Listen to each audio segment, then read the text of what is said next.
Yeah. Okay, welcome back to Lonely Gray, our cyber run street punk sort of thing. We're using the Fate RPG. This week, it looks like we're going to have 4 unlucky people joining in the heists. Crunch, crunch. Let's see here. So, last week was another wonderfully unsuccessful week where the group decided to take up a new job where they were going to, or they were asked by a proprietor of a racetrack to deal with a virtual racetrack that was putting him out of business, even though his business is already kind of failing. After doing a bit of research into the regular racetrack and the virtual racetrack, the group basically noped the hell out, deciding that there's very little they can do that would probably save the normal track at this point anyways. So they're saving that, but they didn't actually turn down the mission in case something bad happens to the virtual racetrack. That way they can take credit for it. But nevertheless, they moved on. And instead, they found out about another mission, thankfully. Dr. Alba Ida goes by either. Sometimes Dr. Alba, sometimes Dr. Ida. Had some issues where she sometimes has a hard time finding the medical supplies that she needs. But she does know of an armored vehicle that's going to be taking it from a secure depot through this part of the city and outside of the walls. If she knows the basic route of where it's going and any stops that it's making. She's given you this information, and she's hoping that you could procure whatever medical supplies are inside of the vehicle. And that is pretty much where we left off. I don't even think we've done any actual research into it or anything at this point. You just got the information from her, you left the clinic, and you were heading off somewhere. That is correct. So, picking up where we left off as far as that's concerned, what would you guys like to do first, now knowing on what we're doing, helping Dr. Ida Alba about finding these supplies from the truck?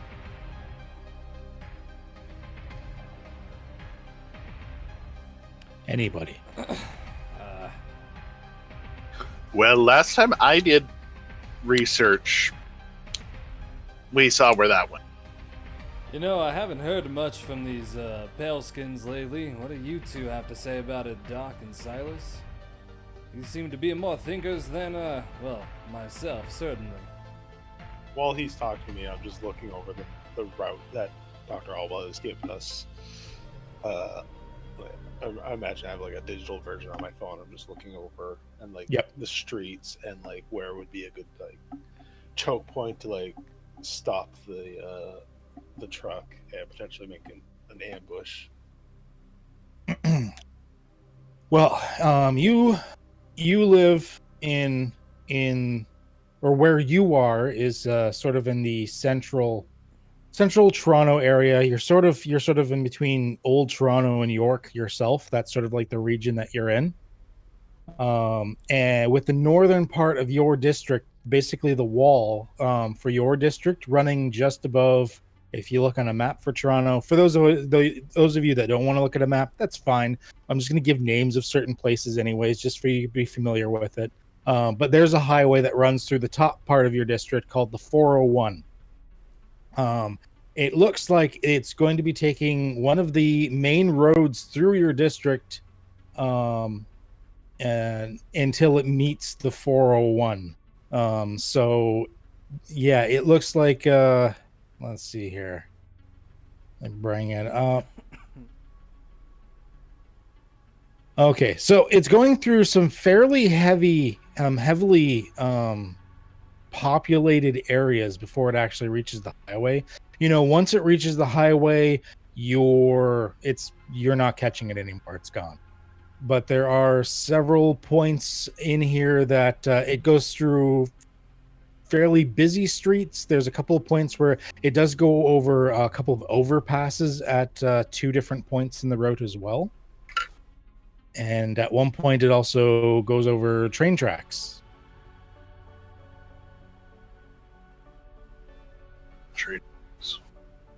So a couple of overpasses. It goes over train tracks at one point. Other than that, it just goes through some generally fairly busy streets. Some areas not as busy. Some of them almost like central city area. So it depends on, for you guys, it really depends on how you want to tackle this. If it's at night, even in the busiest parts at night, I mean, there's not as many people on the streets.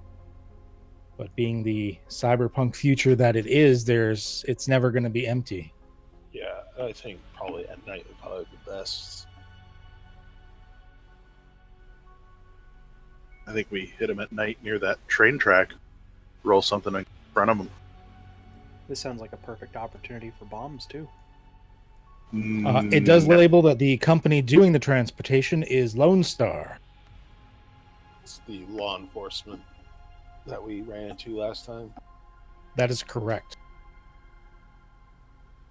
They themselves are a company.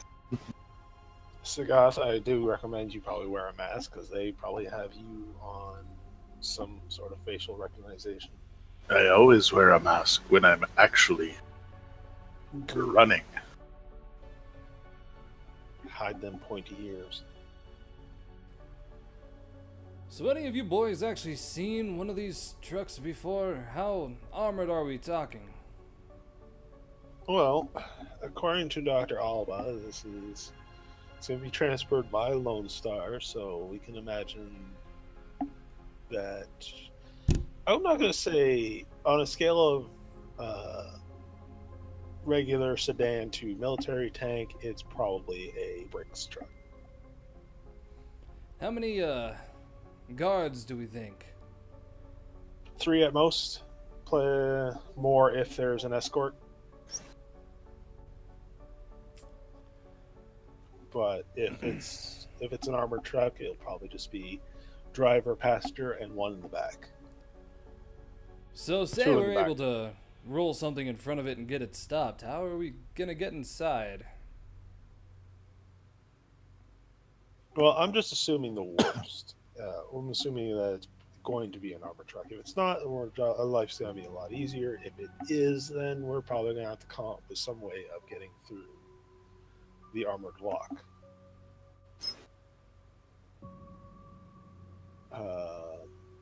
Don't worry, I can break into it. That's not a problem. I was able to kick that door in pretty well. I could probably kick these as well. I always like to have a backup. I wouldn't mind trying to set up some sort of... as I'm talking, I'm like looking on my phone for like an auto picker or something like that through Craigslist. Yeah, just don't trust Kijiji. That's where we got into trouble last time. Or you could find devices that would pick like a regular person's lock, like your standard like tumbler pin locks or whatnot. You're guessing whatever they have on these types of trucks is probably some sort of fancy like mag lock that you would probably need someone, even to use the device to unlock it. You need someone that kind of knows what they're doing. Yeah.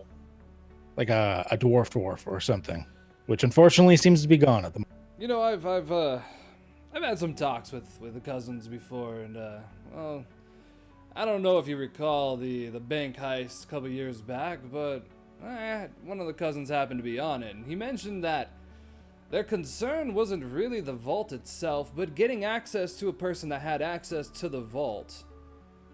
You think that might be an easier way to get in, using the people within the vehicle? Chances are they might have a key or something on their person. Might be easier to do that. Absolute worst case scenario, if it's not an armored vehicle and it's just a standard like moving truck, then we just take the damn truck.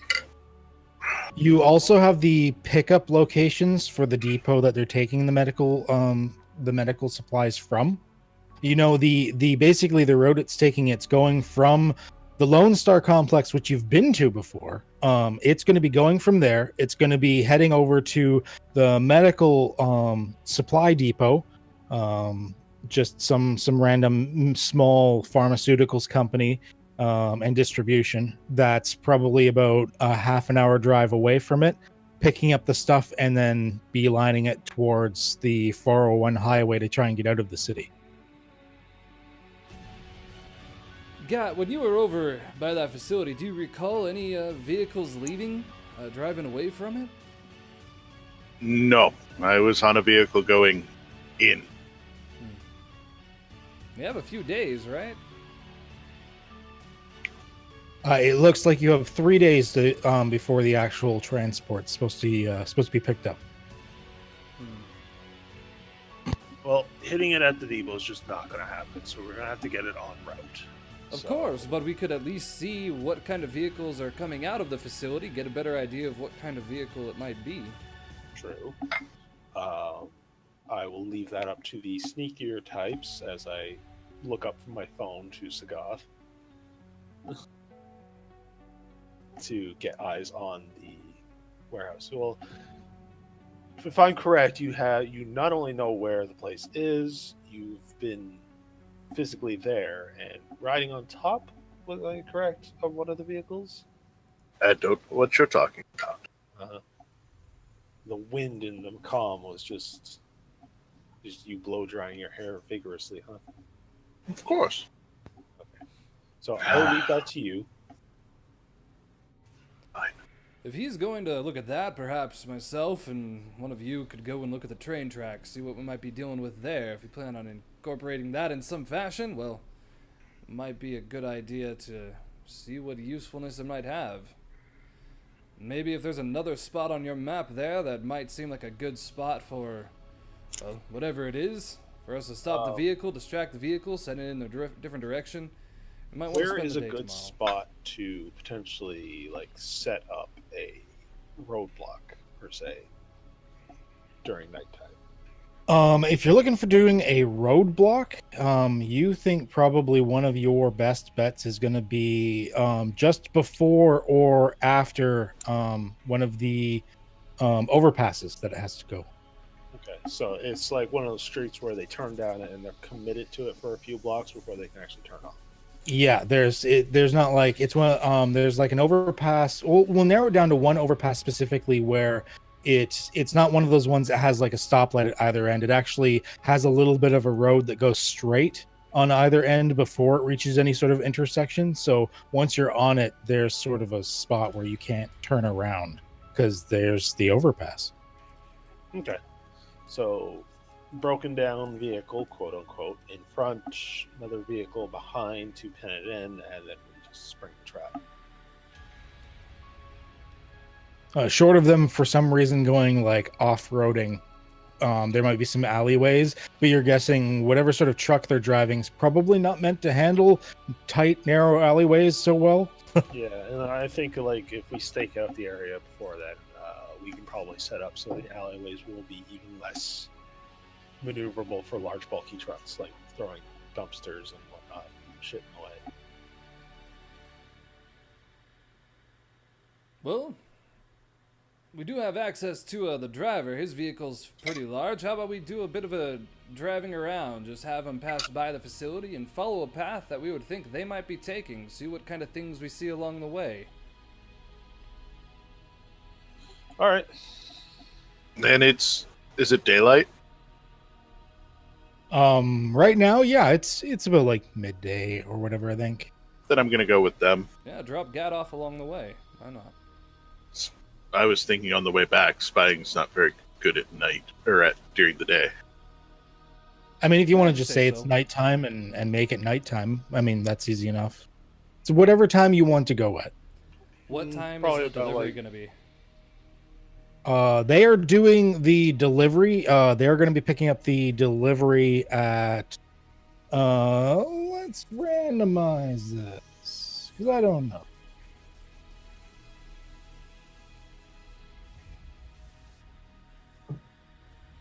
Apparently 11 a.m. Okay. Is that... Are we past that time now? I'll leave that up to you, or are you past that time now? Let's see, what did we do today? I think we probably are, because we went to 2 different casinos, or racetracks. Before we Well, went to the meet with one doctor. racetrack, Oh no, you did visit both of them. I was gonna say one of you visited them twice. Yes. Yeah. And then we went to talk with the doctor, so it's probably We're afternoon. probably pushing late afternoon. Yeah, so you're probably looking at closer to like 2 or 3 right now. Yeah. Well, having driven through this city too many times, I know the traffic can be a bitch at certain points in the day, so maybe if we want to head out now, it might give us a better idea of what they might be dealing with then. Stop at a few places, check out some things, and then when it gets dark enough for Gat, we can head back around, drop him off, and be in the area in case he needs backup. Sounds good. I'll flip over my communicator, call up the driver. Okay. Drivers will be right over, comes, picks you up, and asks where you want to go. Having been around that area, were there any other buildings, businesses, locations that were like a street before the actual Lone Star facility? Yeah, there would have been some various like other offices. The Lone Star facilities is intermingled amongst other businesses.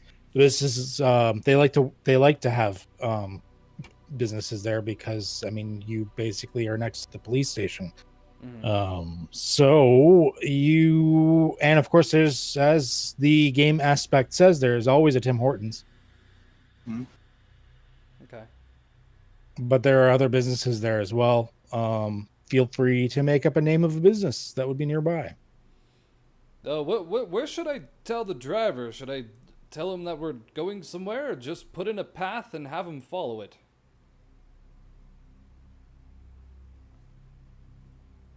Well, I thought we were going to go check out the potential ambush area and then drop Sagoth off later. Well, I was thinking we could actually follow the path that the vehicle would actually be taking and then make stops along the way if we see anything that might work for an ambush area. And then as we make our way back around, we can drop off Gad. But I'm fine with whatever. It's whatever you guys think. You have access to the map, so Doc, whatever you think is best here. Pencil in the route for the Uber driver to take. Okay. So the driver in that case will take you through the route that basically the Lone Star guys are going to be taking. I mean, no one's really going to notice because there's traffic everywhere. It's like middle of like downtown Toronto. So you head over to the Lone Star complex, and then when he gets close to it, he just takes a turn instead. Because obviously you're not making him start right at the Lone Star gate.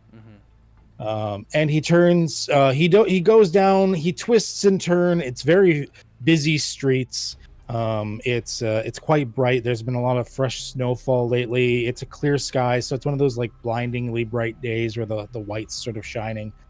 And going through the busy streets, you see there's not a lot of places at first that would be good to ambush them. Very crowded, lots of people, lots of things going on. Some intermixed bars with other stores that could be open later and whatnot. You do go over the one overpass that you see had a intersection before and after it, and it seems that it probably wouldn't be ideal. I mean, you could technically block off maybe half of the overpass and hope they don't notice it till they get over it. There's the train tracks themselves. You could also do something there, you think, maybe. But when you get to the second overpass, that does seem to be, at the moment, you're probably most likely culprit for dealing with them, as the second overpass, there is a long street with no intersections before it gets to the overpass. You're guessing there was probably supposed to be, but thanks to wonderful city planning, there wasn't. And I can actually do reveal areas. I can actually on the map. Oh, stuff to look at. There you go. So there's this long street here with quite a few buildings, and then at the top edge of it is where the overpass would start. And just past the overpass is when there's an intersection just on the other side of it. So you're guessing around this area is probably one of your better areas to block. You could easily, you've got more than enough room, as you can see, that you could easily probably block off just before the overpass and then probably block off the other end of the street if need be as well. Okay. Something tells me that that is the perfect location to do this in. If not, I have other maps. I've actually just loaded the map because you were, as I was stating, it seemed like it was most likely to be that one. Yeah. I come prepared. This looks ideal. Okay. Marcus, if we can't take the van, we're going to need a large vehicle to take these crates out. Can you get in contact with somebody to potentially get your hands on a unmarked large vehicle to pen in the moving vehicle behind, and then when we subdue the guards, we can just load it onto that vehicle? Oh, of course, yeah. I probably have a few You have a individuals. cousin. Yeah, we want this to be under the radar. We are dealing with Lone Star, so I might have to call in a favor. But yeah, should be able to handle that.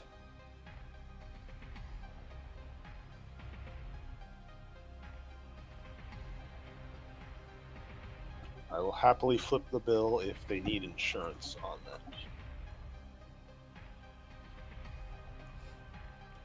Okay, so you're going. What are you doing then? Are you? I don't know if I would call him quite yet. Okay. Is there anything else you guys wanted to look into? What are the buildings here? It's just like little like apartment buildings and stuff like that, or like little like side. These seem to be mostly like clothing stores, things like that. Clothing stores, maybe some thrift stores. This isn't the nicest of areas, so a lot of maybe a couple of pawn shops. It's not as populated as some of the other parts of the route. Secondhand Tim Hortons down the way. It's like, yeah, there's one of those like the shitty Tim Hortons where they don't got your order right, they didn't stir your coffee, and they don't care. That's right. Silas, you're a man of business. Have you ever had to deal with Lone Star before? Do you know what would make them stop? I have a feeling local cops aren't going to be able to pull them over, but you have any insight on the company itself? Well, I've never worked with them before. Frankly, I don't know what kind of rigs they're driving, but if they're not hauling anything illegal, generally they'd be willing to stop for any sort of maintenance that comes in the road, by my guess. It's a good idea, actually. Road cones, men at work signs, stuff like that. Maybe even calling a tow truck. Somebody's car just shuts down middle of the overpass. Okay, just to make it easier, if you guys want it as well,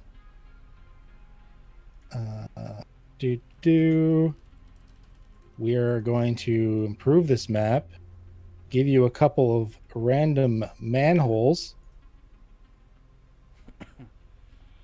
That's what she said.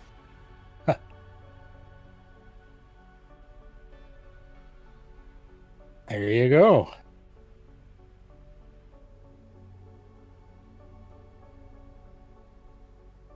Okay, that helps. Just to give you more options. And then, of course, don't forget, if you guys spend fate points, you can also determine story details. If there's anything specific about this area, maybe I didn't think about. So right now I'm thinking on the day we set up pylons around the manhole, uncover it, and then have the car, quote unquote, broke down over here.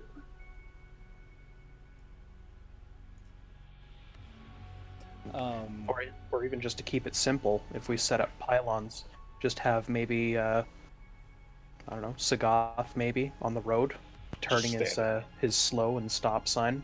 That way we have someone directly on the road watching the truck closely.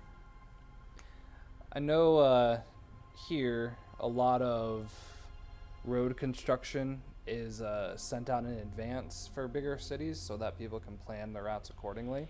Is that the same in the dystopian future, where any road closures or delays are publicized in advance? It's hit and miss. Depends how much they care. Sometimes it'll just be like, surprise, your entire street's closed down. Yeah, it also depends because a lot of construction workers are privately owned, so it's on them to let the city know, like, hey, this street's under construction this day. Exactly. So there might not be anything ahead of time to tell you. Sometimes it just pops up overnight, literally. Yep. And depending on the severity of it, if it's just like even in the dystopian future, probably especially in the dystopian future. So yeah, I think we can get away with just uncovering manhole, putting some pylons around it, and making it look like cities working there. And then a lot of the detail work can go into making it look as legit as possible. Make sure no suspicion is aroused before the actual heist is made. I might be able to get my hands on a backhoe. A what? Backhoe. A large tractor. You know, got the front scoop and the back hoe part. Is this an American thing that I'm saying? No. United States? No, we have backhoes. I just never heard it like that. He's rich. Not quite, but I have a lot of contacts. A backhoe is entirely different for Madrick. Is that a hoe that specializes in backdoor access? Bring a lot of lube, and we'll see what we can do.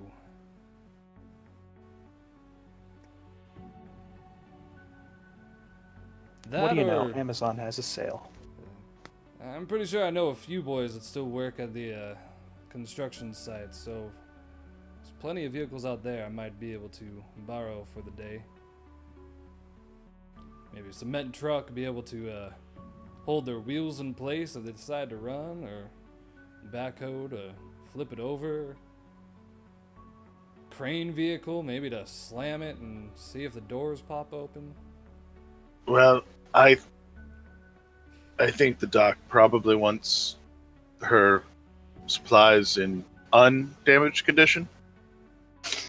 Probably preferably.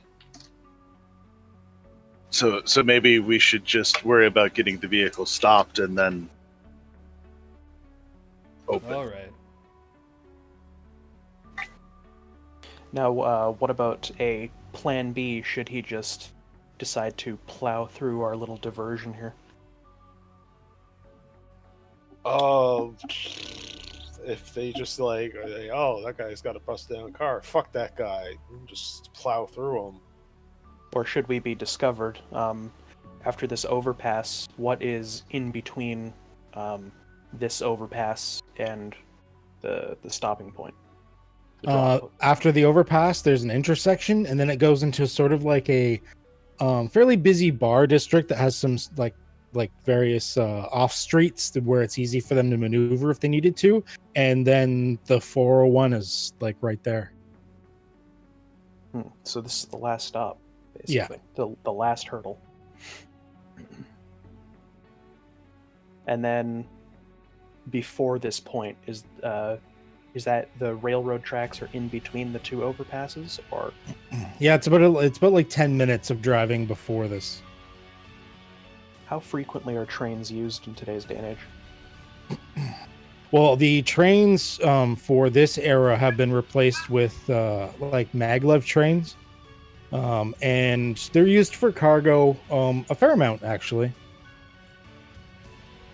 And the old train tracks, are those just relics of the past? They were all ripped up and actually replaced. So then the railroad that we're looking at is going to be an above ground maglev? Yes. Yeah, the road still meets over the road like it's like a normal train basically, but it's got like these fancy maglev trains instead. Well then,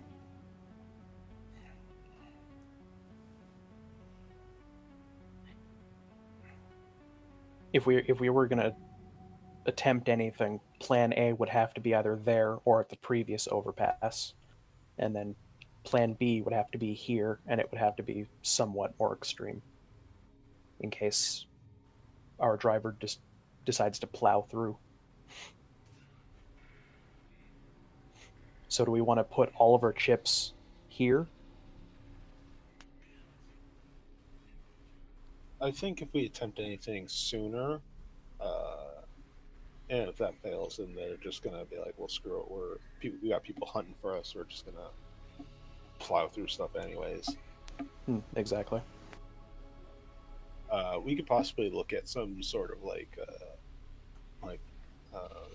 road spikes and whatnot. If, like, say they just said screw it and just remote control activate them. You know, I feel like maybe we need a bit more information, and getting a better idea of what's coming out of their facility might provide some answers about what we might need to stop it. Like, we're preparing for the worst. We're preparing for a full-up armored Brinks trucks with armed guards and whatnot. It could be just like a couple dudes in a minivan. When was the last time you recall an armored truck being taken?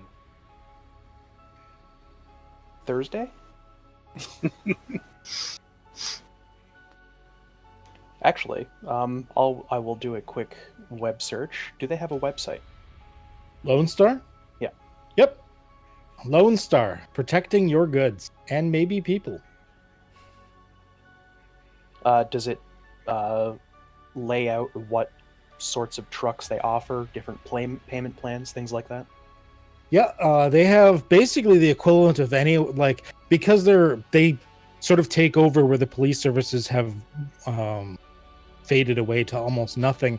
They have everything from the equivalent of like mall security rent-a-cops up to like military mixed with SWAT, mixed with SEAL team, whatever, freaking raiding invasion forces. Anywhere in between, depending on how much you want to pay. Yeah, and if they're moving medical supplies that have history of going missing, so we're probably going to be looking at something pretty steep. At best, a single Brinks truck, 3 guards, and heavy munitions. At the very worst, a Brinks truck with a full convoy of escorts. If that's the case, then we just nope right the fuck out. And lose face on another. That may not be the best idea. Darling, I am not taking on an army. Yeah, fair enough, but this is third strike, so to speak, on jobs. Let me just get a vehicle for them. There we go. That's well, let's no. We've succeeded at everything so far. Oh, the bombing raid went exactly as planned. Johnson was satisfied, so why aren't we? You didn't walk away from a job recently? Oh, we haven't told them that we've walked away yet. It's still theirs if we decide to take it. I didn't set up a time frame either. We essentially have almost indefinitely to take care of this. They just want it done. They didn't say when. They just want it done.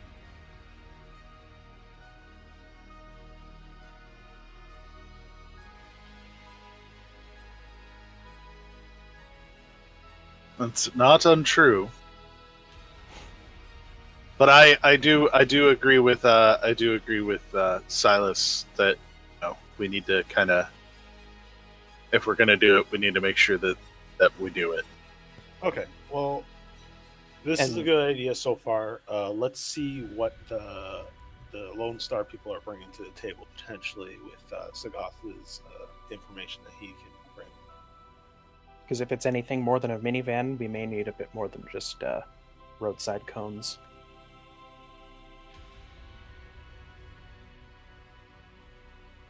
Okay, so with that, as you finish the route and you've been sort of discussing it amongst yourselves, are we fast forwarding a bit, and is Sagoth doing some ninja tactics to? Yep, I guess that's time for me to, as they Ninja say, vanish. this deploy. Deploy the ninja. So we're just driving down the street in the Uber, and like we slow down just slightly. The door opens. He rolls out into a bush. All right. So what is Sagoth doing? Well, I'm gonna cross some rooftops and get better eyes on the Lone Star facility, and I'm gonna gather some intel on any vehicles that are in the yard and any vehicles that leave to do deliveries or whatnot. Okay. I would like to, before he leaves the van, cast an invisibility spell on him. Oh, magic. Gonna use some magic. Okay, invisibility. What Let is me it, bring up- Silas? You don't trust him? That he's able to get by? You have to use your tricks? I don't think Cat needs your tricks. Well, consider this a win more strategy. Let me just bring up the book thingy here. Thank you. Come on. Do you believe in magic?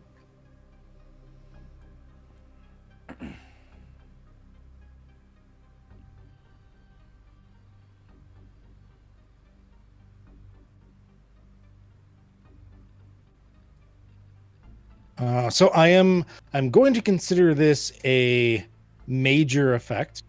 Mhm. So it is okay. So what you're going to do is you are going to roll. Let me bring up the window back here. What's the term for spellcasting again? Is it setting a maximum? Yeah, well, you failure can set a basically a maximum that you can do. For this is for you dealing with the stress that comes in afterwards. Mhm. There's like threshold. That's what I called it. Your maximum threshold. So when we roll, and I'll have you. I'm actually just going to end up having you roll your spell casting for creating it in this case. Oh no. Okay. Oh, at +2, so 4. So 4. Okay. So basically the way that works is if they try to notice him, he's going to get like almost like 2 stealth checks out of it. They're going to check against the invisibility first, and then if for some reason they notice something past that, he himself is also going to be all sneaky. So it's almost like giving him 2 tries at that. Now you have to deal with the repercussions just to see how badly this hurt. So it is you rolled +2 being a major effect. That's an additional +5 onto the stress you're dealing with. You took 7 magical stress. Okay. So to deal with that, we look at your character sheet, and Silas, and we see right now you've got, as with the other stress boxes, you could soak up to 3 of it with your stress boxes. Mhm. First we're going to see if you can resist it. So you're going to roll your spell casting to see how much of it you can actually resist. Sorry, I almost skipped it. +2 still? No, that's normal. That doesn't add the extra 2. So you resisted 3 of it. So you actually only have to resist. So there's only 4 of stress left over of magical stress. Okay. You have 3 boxes of it. So the 1, 2, and the 3. So you're fine because you could just check your 2 and 3 boxes, and they refresh at the end of every scene anyway. So by the time you have to deal with it later, you're already re-rested. Perfect. So your magical stress wouldn't have any boxes taken. That's So- mental. That was enough. Yeah, it's only if you were maintaining the effect that the stress would stay there, basically. Mhm. Like if we actually started the next scene and you maintained it, I would say that the stress didn't go away. Okay. But since he's just doing the sneaky and it's not for another like 2.5 days that the actual thing goes down, I'm assuming you're maintaining it for now, but you won't have to worry about it for your next scene. I will wipe my bloody nose. Yes. Yeah, so I mean that was enough that you're pretty tired. Not gonna lie, it was almost enough that you had to start taking actual like consequences as a result of casting.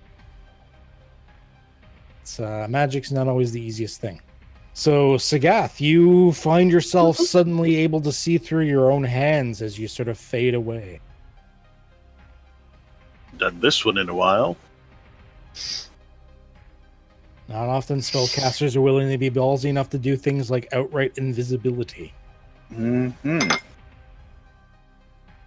So where are you going in that case? Oh, in that case, that makes a whole whack of different. I'm actually going to try to, slide in a little closer instead of just being on a rooftop and things like that. I'm gonna try to get in a little closer and get some better intel on what kind of vehicles they have, like what kind of tires they're equipped with. Do they have engine guarding? Okay. Reinforced engine blocks, that kind of thing. Okay. You want to know what the driver had for lunch. And if everything weren't digital, I would probably say I'd even try to figure out which one of these bad boys is going to be used, but that would require hacking, and we all know how good I am at that. Yeah, that didn't work out so well last time you tried computer stuff. It alerted the feds to your presence. Okay, so you are going to head over to the Lone Star complex. You basically go, like, it's a really busy, well-developed area. You can literally go from rooftop to rooftop, super anime ninja style. And you've got, I'm assuming you're so cybered up, you can even when there's gaps, you jump across it flawlessly. You don't have to do rolls for it. You're doing this like cinematic ninja thing. That's what you do. Finally, you get to the Lone Star complex. And the Lone Star complex is one of the only places around where it's like a very high chain-linked, barbed wired fence, cameras all around it, and then there's a gap between that and the buildings itself. It looks like the complex is like a main building and then probably like a secondary parking garage building.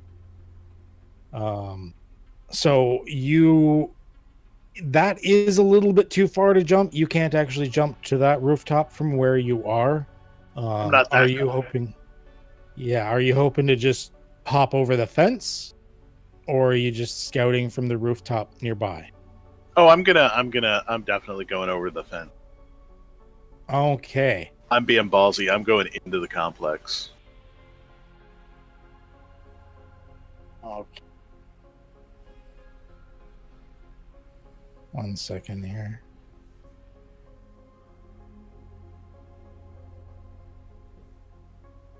I would say that is so you're going to be jumping over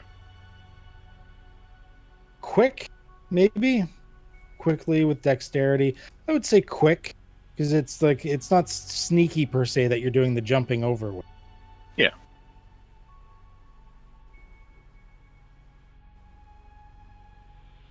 Two. All right. Now, let's see if anybody notices you.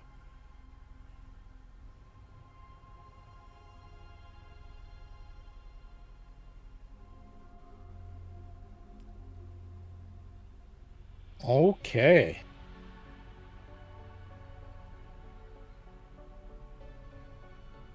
So right now, your invisibility is a 4. They got a 4 for trying to notice you. There is currently tied. They may notice something.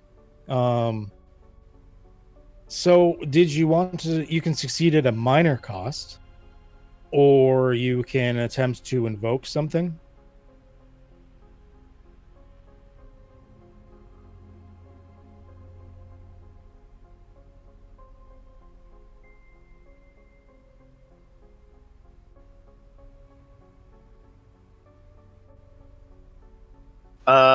I think I'm gonna invoke something. Okay. I'm gonna invoke my like a moth to the flame aspect. That's why I'm here. It's like this is dangerous. It's kind of what I thrive on, but I also am well aware that this is dangerous. So even though I'm doing it, I'm still being extra cautious. Okay. All right. Okay. I'll go with that. Sure. And So in I'm that gonna. case, you're. I was actually gonna use it for a reroll. Oh, reroll. Okay. Yeah, because Yeah, I because you rolled actually. a -1. Yeah, I rolled balls. So.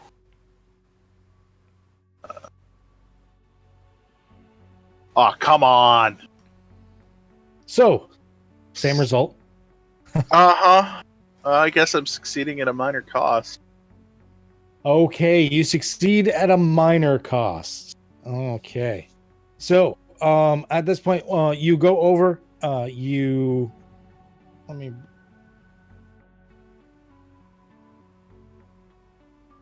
character Sagath.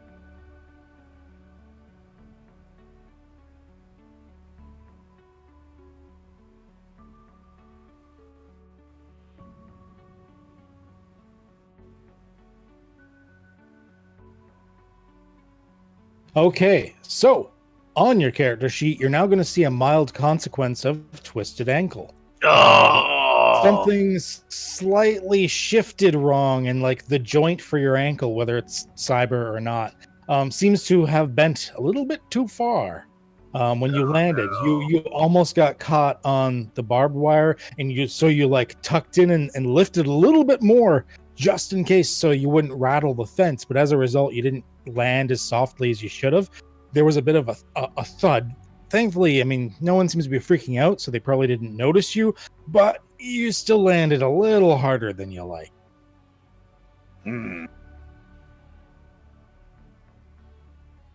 Well, that's unhappy. But you are in the complex, twisted ankle or not. Well, at this point, I guess I'm just going to be moving over to the vehicle garage to take a look at, what kind of hardware they got, and see if there's any, Okay. I don't know, clipboards laying around with, shipping rosters. Like, oh yeah, this vehicle's assigned for this pickup on this day. Kind of. So you go over, and actually the main bay doors are currently open, because you are seeing people occasionally walk in and out, and even the occasional vehicle probably leave or arrive.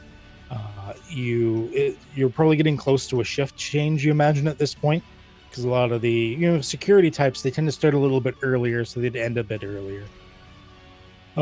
Doing that, you thankfully are invisible, so you can actually walk right in through the front bay doors, and no one seems to be noticed. You literally walk right past a person sitting at a little booth there who stares directly at where you are and doesn't seem phased, doesn't seem to notice you. Go away, Spoon. There we go. So you walk in, and that's when you see the vehicles in the bay. The vast majority of the vehicles, you want to say, are somewhere between a normal police car and like a rent-a-cop cheap car. That looks like the vast majority of them. Of transport vehicles where I could actually transport the type of crates that you were told that they're going to actually do. There looks like there's two possible vehicles.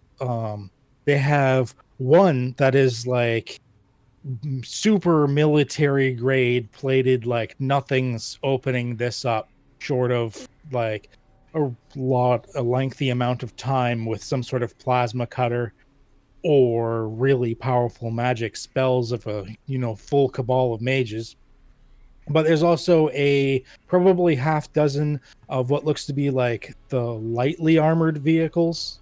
They're like box trucks that have been reworked to have like actual slightly thicker metal platings on the side, and probably the windows are like bulletproof reinforced glass. There's only one of like the big hefty vehicles, but there are more of these like light armored trucks. So you're guessing from everything that you see that the really big hefty one is probably only used in extreme circumstances or situations. You do know there are other Lone Star complexes throughout the city. It looks like this one handles more of the lower end jobs by the look of the vehicles, and not so much the higher end oh shit situations. There's no hover vehicles, no aircraft, nothing like that. It's just lower end vehicles for the most part. Yeah, this isn't a high end core corporation response division. This is a we deliver division. Yeah. Okay.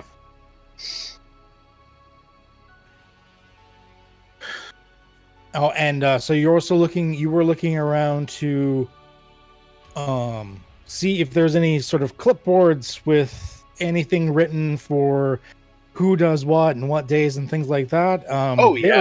There is not. There are computer terminals. Yeah, I'm not touching those.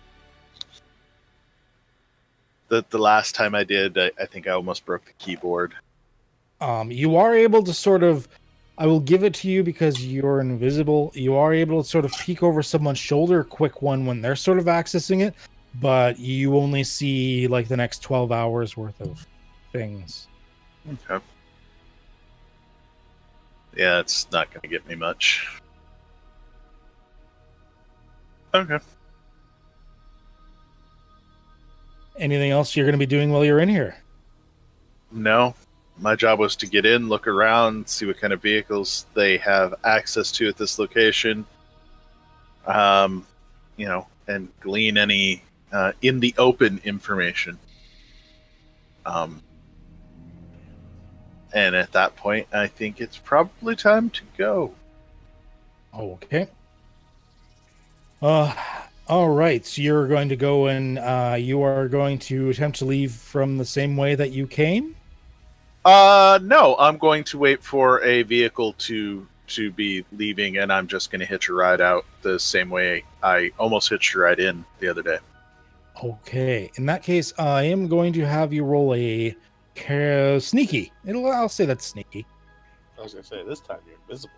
This time it would be you're trying to ninja your way out rather than just acrobatics.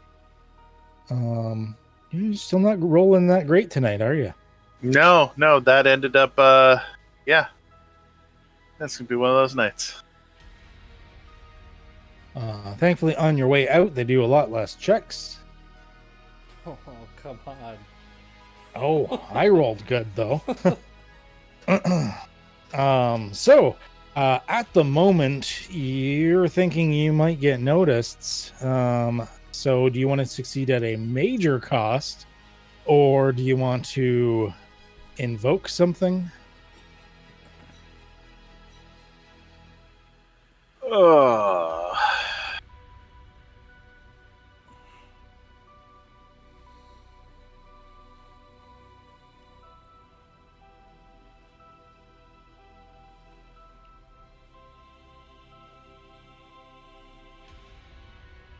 Oh boy.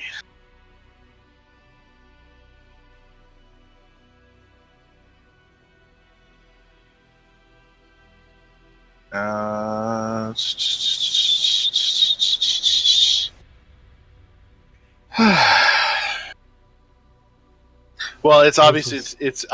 I know why I'm having such a hard time. Sagat forgot to eat his noodles. Oh, Superhero fuel. Gotta eat those noodles. Dystopian superhero fuel. Gotta eat them noodles. that's right. There's even a little heater in the bottom of the cup. You don't have to put hot water in it. I'm gonna I'm gonna succeed. Major cost. At a major cost. Yep. Okay. As you like drive through the on the back of the car, the guy at the gate just like looks at you and he's like, "What the?" He's like, do you get out? You get out. They don't seem to notice you. Everything seems fine. Everything is okay. Yep. Nothing bad. Of course. And Yeah. yes, you manage to sort of, after like a block or two, sort of tumble off the van and walk away. Mm-hmm.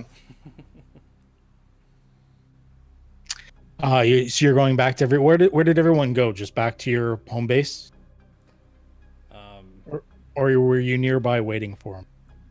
I think I'm going to a Timmy's. I was about to say there's always a Timmy's. Yeah. I'm going to a Timmy's. Okay. You're gonna go to Timmy's. What did everyone else doing? We were kind of hanging out nearby in case like shit hit the fan. Like, Parked at the local blocks away. Timmy's. Okay, so they're sort of, you go up and you see them like sitting in the van. The Uber driver like got his own like coffee, and he's getting paid. He doesn't care. He's just an arm outside of the driver's seat. We don't see his face.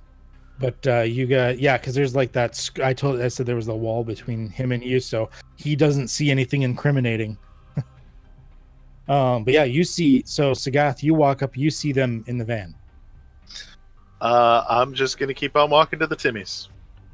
Okay, you go on into the Timmy's. We got you a double, bud. I feel. I'll ping his phone. Is like everything all right? You seem to be walking with a limp. Did you get in a fight? Actually, you don't see him. He's Yeah, invisible. still Right. invisible. Right, he's invisible. So does the door of the Timmy's just open by itself?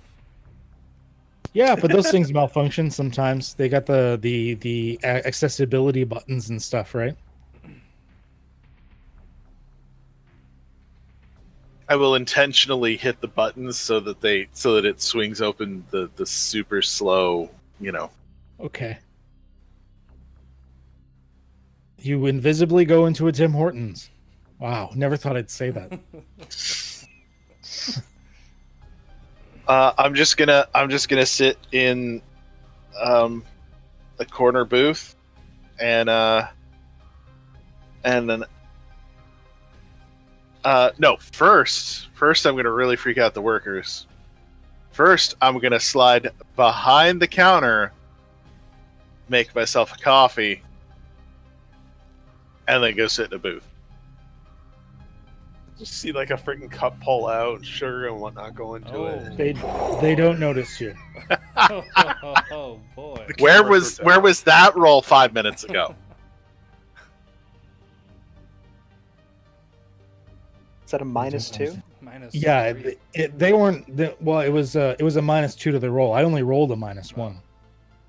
But I mean, they're not paying attention for an invisible assailant to come behind the counter and make a coffee. These Yeah. criminals are tired. They're not interested. That I mean, and, like, knowing how later- busy a Tim Hortons can be, and sometimes a confined area, you do have to do a bit of fancy footwork to sort of pirouette people as they're actually working. But I mean, you're a cyber ninja elf. Yeah, I got this. Besides, So yeah, if the dining room area isn't busy, all the focus is going to be on the drive-through, anyways. Yeah. So that being said, I'm actually gonna grab myself a donut as well, and So you grab some food, you grab a drink, and you go and sit in the corner. Yep. No one can see you cry if you wanted to. yeah, they'll be able to smell it though. Elf tears have a weird scent. Lilacs. Honey. Thought I smelled cabbage. That's orc tears. So Using orc tears. where is this going at this point? I'm basically sitting there until I either become visible or I notice whether or not I've been actually followed. Because I feel like I just came out of a Lone Star place, and I would have done this whether or not I had the heebie-jeebies as I left. Roll a careful for me.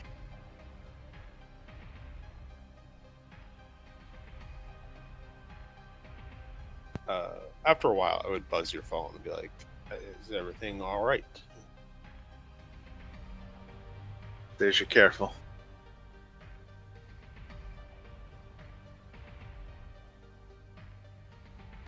Okay. I rolled just to freak you out, but no, you're not being. Okay. That's fine. Yeah. And Silas, how long are you keeping this spell up? I probably would have just set it for an hour. An hour. So after an hour, you just sort of let go of the spell. You're like, kind of breathe.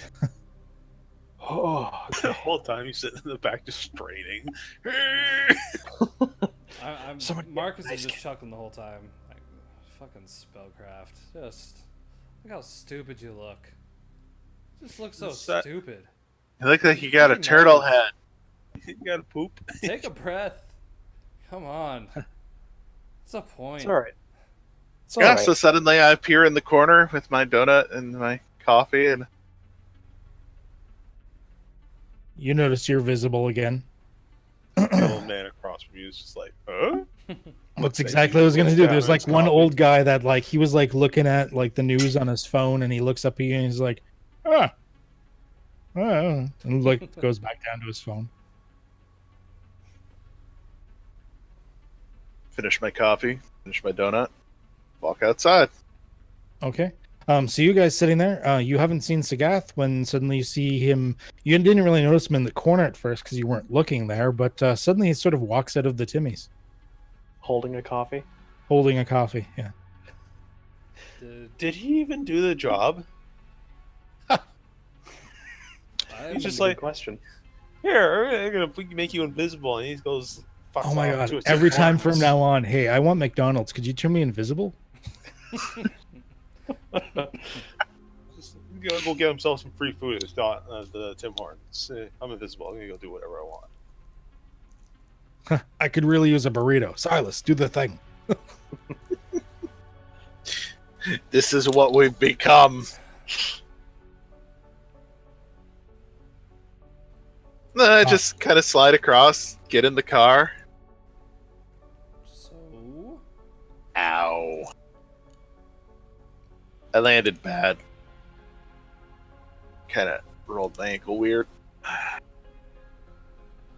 Anyways, I think we're dealing with a normal armored vehicle. And by normal, I mean an up-armored box truck. Okay. Because they have a small fleet of those present at that depot, but they only have one of the, call it the party record at that location. And I highly doubt that they use that for a standardized run, because that seems to be what they do a lot of. Did you sabotage the truck in any way, shape, or form, just in case? Which part of a small fleet did it appear? The big one.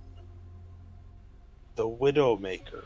Oh, you mean the one that they probably would have noticed if I had done anything to it.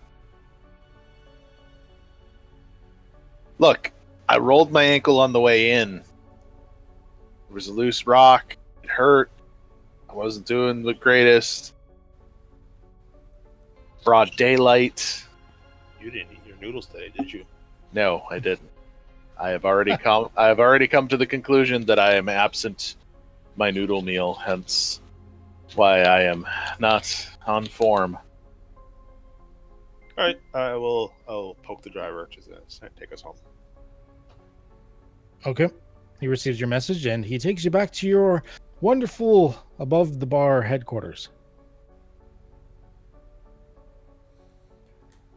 You all get home, getting some more information. Feel free, continue. Yeah, so I basically, most of the vehicles there are of the rent-a-cop low-end police interceptor variety. Then they have a small fleet of delivery vehicles, and then they have the one, as Madrick put it, Widowmaker. No hovers, no air interception ships. Okay. So, Doc, with your plan, it seems like we need a vehicle big enough to block the road if needed, another vehicle to get away if needed. I mean, we can just use my car. Perhaps that backhoe would be a good idea. Wasn't All that right, little dwarf a able question to- for you guys. Were you planning to do stage 1 where the train tracks were, or just before the overpass? I just want to know whether I need to put down train tracks or not. I think we're pretty much set on just before the overpass and that long stretch. That'll make it easier on. The dwarf was able to get his delivery certificate within it seemed like pretty quick. Pretty sure I've heard of a few towing companies that just kind of offer jobs out for those that are able to take it. I might be able to get my hands on a truck. You have your vehicle, it'd fit 4 of us, right? Yeah, with a squeeze. It's just a 2-door. It's not meant for driving in the snow. That's why I don't drive it that often. Perhaps we look into getting another vehicle as well. Something we can all fit in comfortably and we know can handle off-road conditions if we happen to get into it. My car would just be used as a distraction. Broke down on the side of the road to gum up the road. I'm hoping you would have a bigger truck to move the cargo. Doc, I don't think you're quite listening to what I have to say. So maybe let me draw it out for you. I could get us a tow truck and another vehicle for us to use to get away if needed. Okay, do it. Do the thing. I'm tired. I'm going to get a martini. Did he do anything other than order the driver? I did that as well. I think he's been too busy waxing his cane all day. You might want to head downstairs, Doc. Find one of those ladies. You look like you might need it. And get yourself some noodles. Looks like you might need that as well.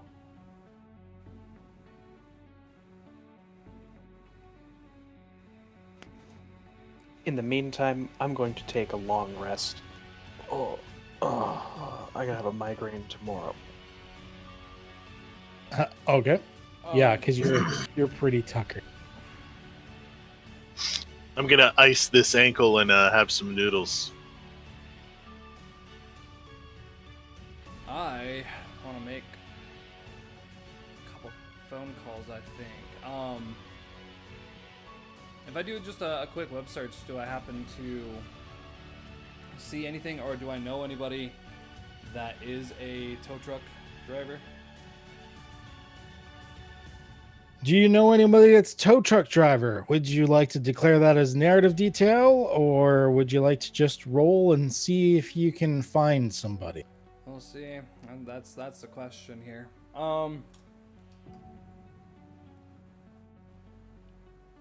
Yeah, I think I wanted to spend a fate point to declare that there are some agencies, kind of like, you know, the whole GTA thing where you can just go and grab a truck and, you know, they pay you for the day if you do your good work kind of thing. Work for hire, tow truck. Okay, yeah. Actually, what I'm gonna do, I'm gonna say that it's a place that supplies various types of vehicles, and not just tow trucks, but other utility vehicles and vans and cars, and they don't ask what they're for. It's kind of like a car rental service, but for like odd vehicles. They don't ask what you're using it for. They don't care what you're using it for, as long as it hopefully comes back, and if not, you've paid for it to come back, or for them to get a new one. I'd also look.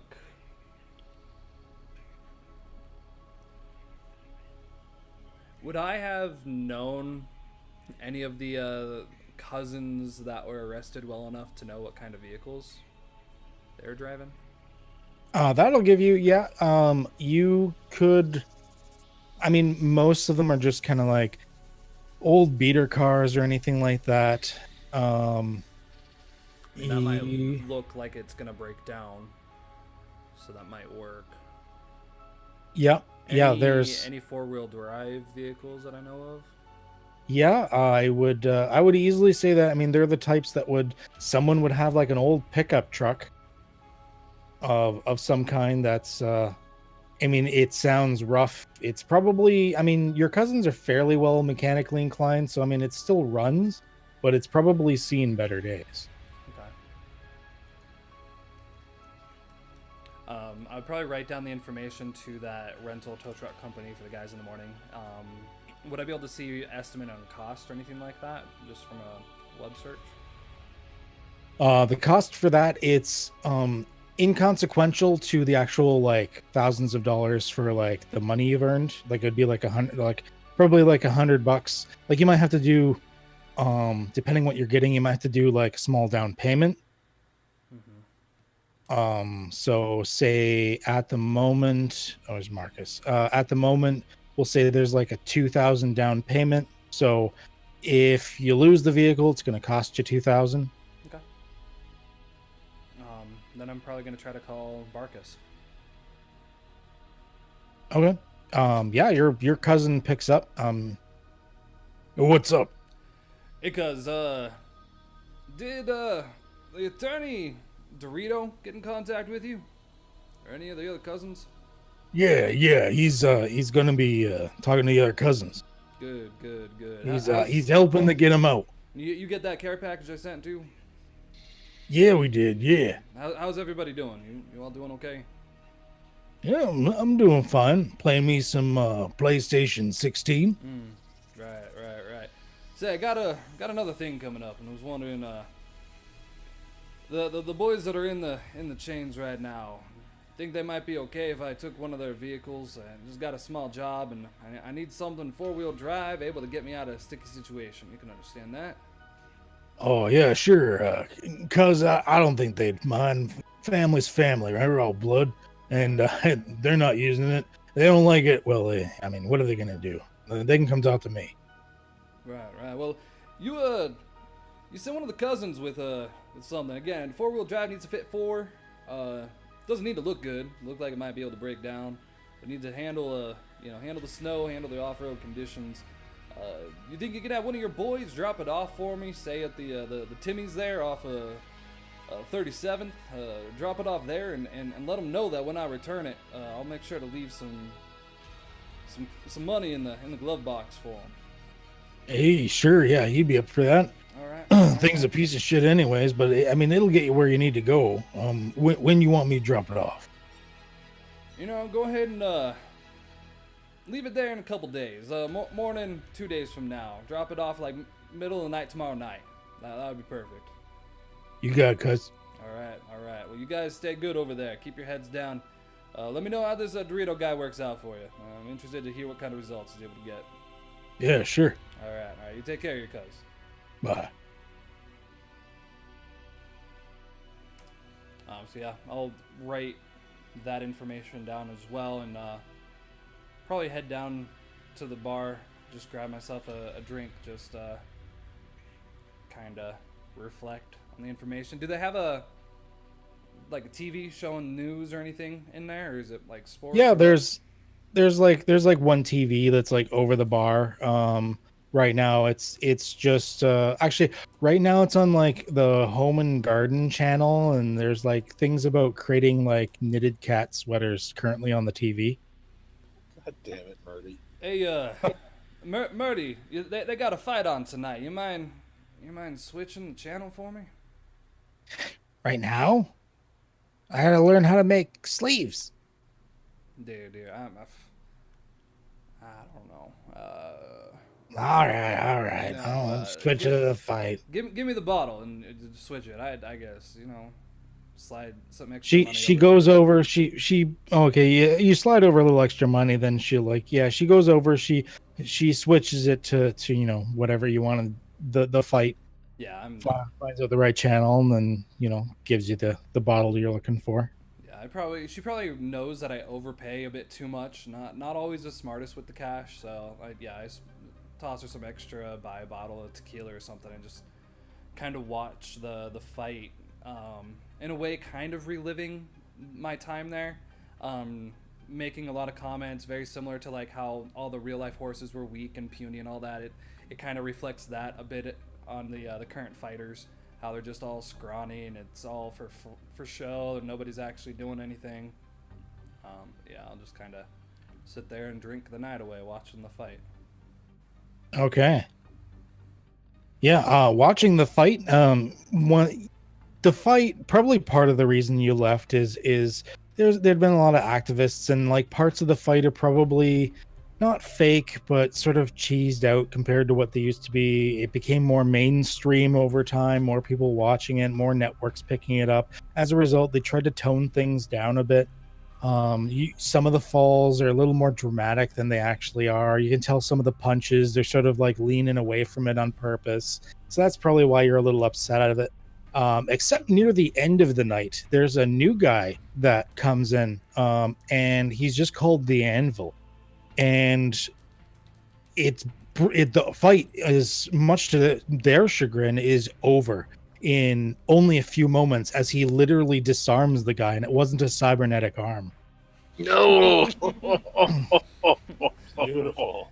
And the camera just like quickly moves away from it to like the presenters who are like sort of sweating and white, and they're just like, oh.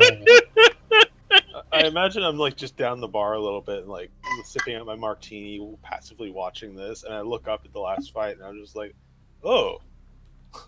Like, yeah, I'm probably a bit tipsy to see that. And yeah, that's what It was the Anvil is a large troll, and yeah, it looks like he kind of got, whoever he is, he gotta let it get the best of him. What happened? Just bringing it back to my day. An arm ripper. Good fight. Just Chewbacca the guy.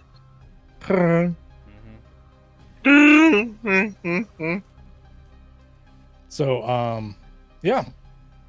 What are the rest of you doing in preparation, or what other preparations are we doing before we you actually tackle the day of?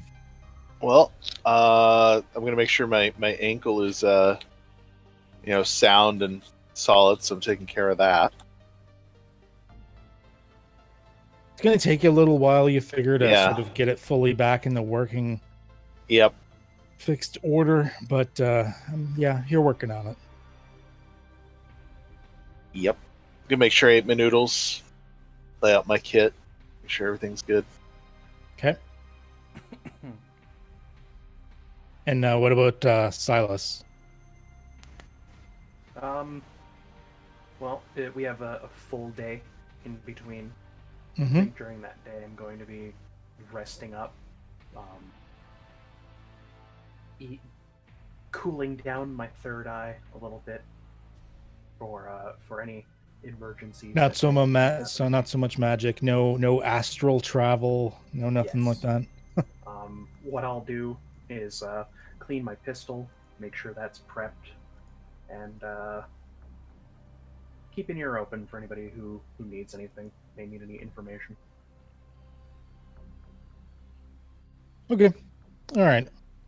And once again, the speed of, if you do decide to pop into the astral at any point, you can easily be pretty much anywhere in the city within minutes astrally, if you did need to see anything. To what level of clarity? In the astral, and I'm following similar to Shadowrun for this, it's a dull gray world. It looks like almost everything is textureless, like you don't see colors, and if you were to look at like an LCD screen, for instance, it would just look like a flat gray block box. You couldn't see anything on it. It's almost like you've loaded without the textures, but you still see the shapes. Oh, it's like playing an Unreal 4. Okay. Yeah.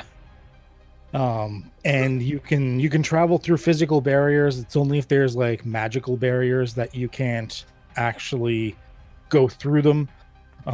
Any creatures that are in the astrals, any summoned creatures, elementals, demons, anything like that, of course, will notice you.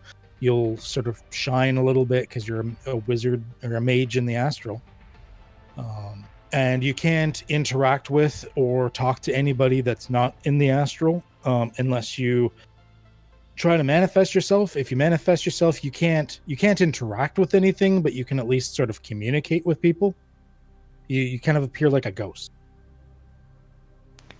same rules with gray tethering and all that, or is it strictly out of body and You've left your body behind. so Doctor Strange or Dungeons and Dragons? More like Doctor Strange. Okay. Yeah, I what sort of strain would it put on me? Is there a measure of strain for distance, or if I were to check the overpass right now? No, there's going astrally. In a way, it's almost freeing. There's no strain. Okay. For the distance. Any spells that you cast within the astral itself are actually a little bit easier. Everything seems magically a little bit easier within the astral. When you manifest, if you can still do magic in your manifested form, although it's back to being just as tough as normally. Which is really nice. You can sort of leave your body behind if you wanted to manifest somewhere. Although if you do manifest, they can still attack you to disrupt your connection. Right. Okay, good to know. But yeah, if you pop over the overpass, you can be there within like a minute or two and sort of fly over top of it. Okay. Sure. I'll check it out. What's traffic like today? The traffic. What time of day do you go? When did we say we'd be doing it? It's 11 in the morning is when the shipment. But by the time they get there, around noon. Okay. So yeah, 11 to noon. Okay. Going to that area, it's not like packed wall-to-wall traffic or anything like that. There are a few cars on the road. There's fairly steady daytime traffic. I mean, there's large gaps, and there are the occasional times where sort of there's that like brief pause where there's like basically no traffic on the road. But there's relatively steady traffic. It's daytime, middle of the city. It's not a hidden side street or anything. And how large is the intersection here? On the other side of the overpass? Yeah, wide open. It's fairly open. To give you a real world example that none of the rest of you will understand, but just so you can picture it, think of the QEW overpass for the Ontario Street. So it's like it's fairly open. It's only a 4-way intersection, but it's like one of those like really wide open ones. Mm-hmm. Okay.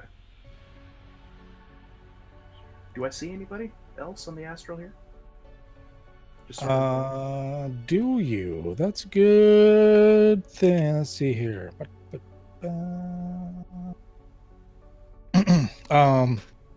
Wow. Okay, I'll take that roll. So yes, as you're floating there above the overpass, another person, a elderly gentleman in what looks to be a suit, sort of, and holding a briefcase, actually sort of pops up to you. Well, he sort of like goes to float by you. Oh, hello. Don't let me get in your way. Hey, no worries. Busy area. Well, don't go too near the elementals. And where do I see those? I don't know, any of the corporate offices or Lone Star or anything like that. Lone Star? Any of the corporations. Yeah, they got their magical protections. You don't say. Well, have a good day. Have a good day. And he just continues floating off. Sort of tips like a fedora and floats off. Okay, so when I head back, I'll do a little research. Okay.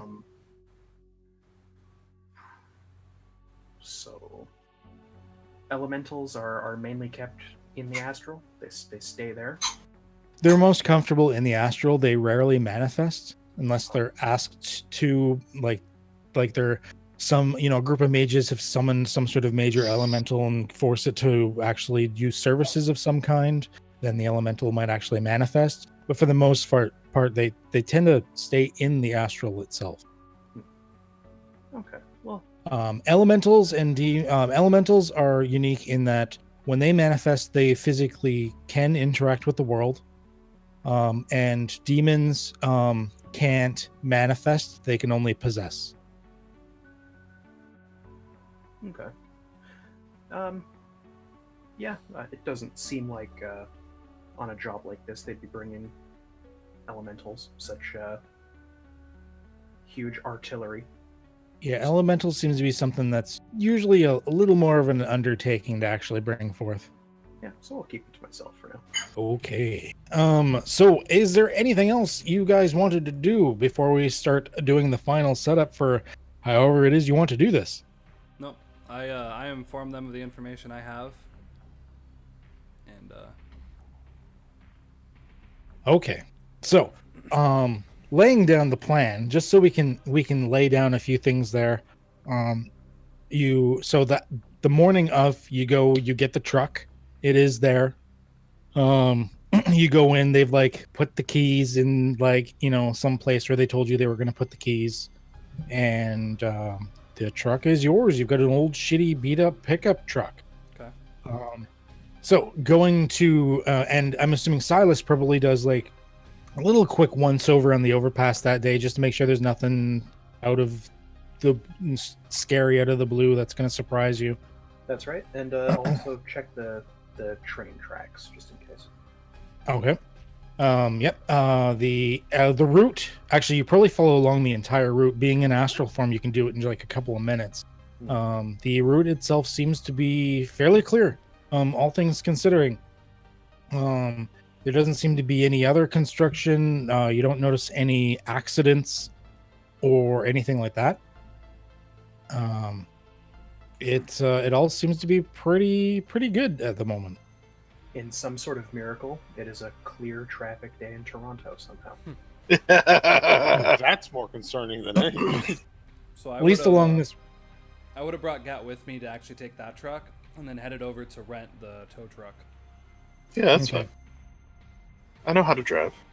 So where is it on the overpass here? Where is it you wanted to put things, and what did you want to put things? Just so we can place them now to sort of like set the scene. That's up to. It seemed like Doctor had a game plan, so I brought the vehicles. He tells me where to put them. So, grab some like pylons or whatnot, even from like wherever. Yep. Uncover this manhole. Okay. Park the truck here at kind of like a jaunty angle. Just kind of like take up the road, like it broke down, like literally right in the middle of the street. That's the shitty truck? Yeah.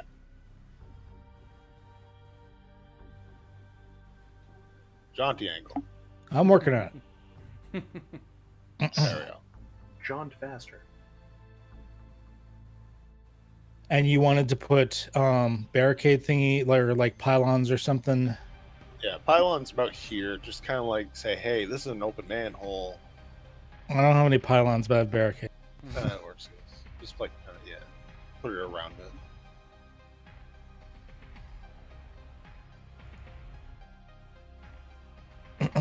Add another one here. There we go. That's haphazard enough. Looks like real construction. Yeah. Good enough for city work. And then tow truck probably here. Okay.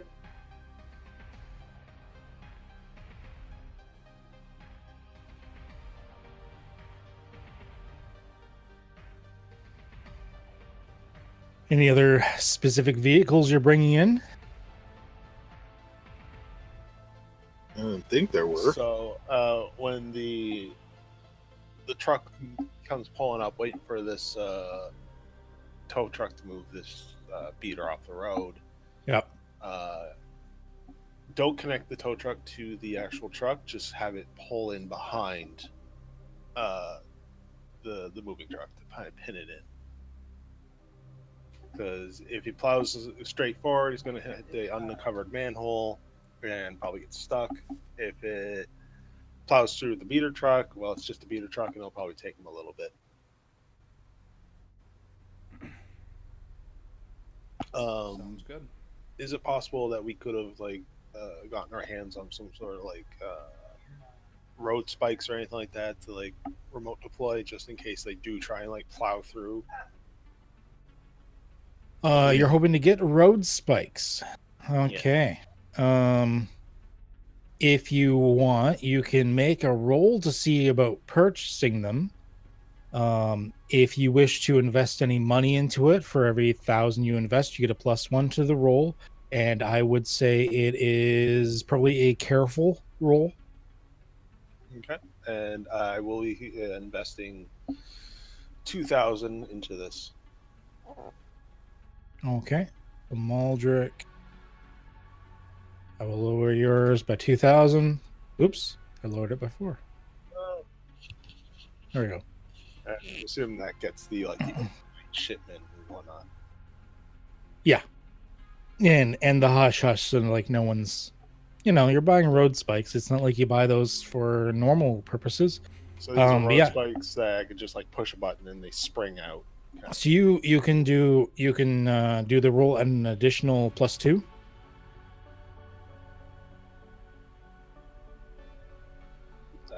That is not with the +2 on it, so that'd be a 3. Okay, yeah, that's more than enough. More than enough. You've got it's the spikes. It's one of those automated boxes. You can set the box down, and it comes with like a remote. And then when you press the button on the remote, it using air pressure, basically, it springs forth these accordion road spike things out across the road. Okay, and I will set that up right about here, kind of like disguised under like bags of garbage. Sorry, where were you setting it up again? I was right up in the top corner here. Okay. Let's see if I can find something. And that'll shoot out this way. We are just going to use this for now.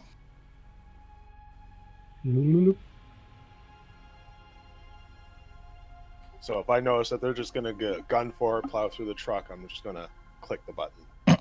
Okay. Okay, so that's the setup you're doing. One moment. What about the just disguising this a bit more? Is there a chance from the place that we got the pylons, we can get a high visibility vest and a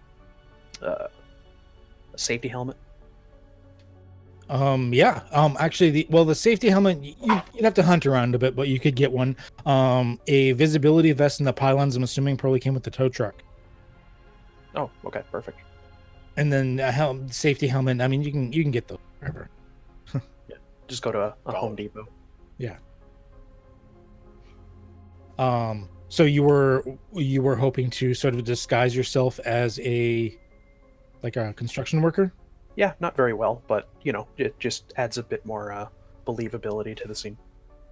Okay. All right. That's easy enough. Go ahead and make a clever roll, and you're trying to hit a 1. Clever +3. Okay, good. You succeed. Not with style, but you succeed. So I am going to give you a temporary aspect here.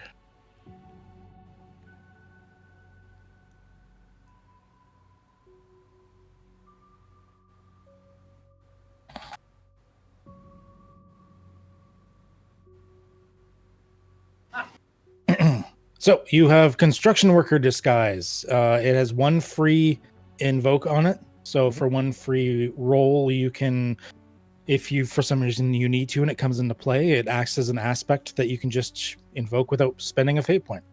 Okay. Then yeah, that would be because that was a create an advantage roll. Okay. The beauty of fate is spending time to create advantages is really helpful. Would the tow truck be considered an advantage? Yes. It's not going to create an aspect in any way, other than the fact that there will just be an aspect in the scene. There's a tow truck, okay. Which I'm going to add in. It's not really a free boost in any sense, so because it's it's already doing a job. It's a physical, actually, blockade. But scene aspect.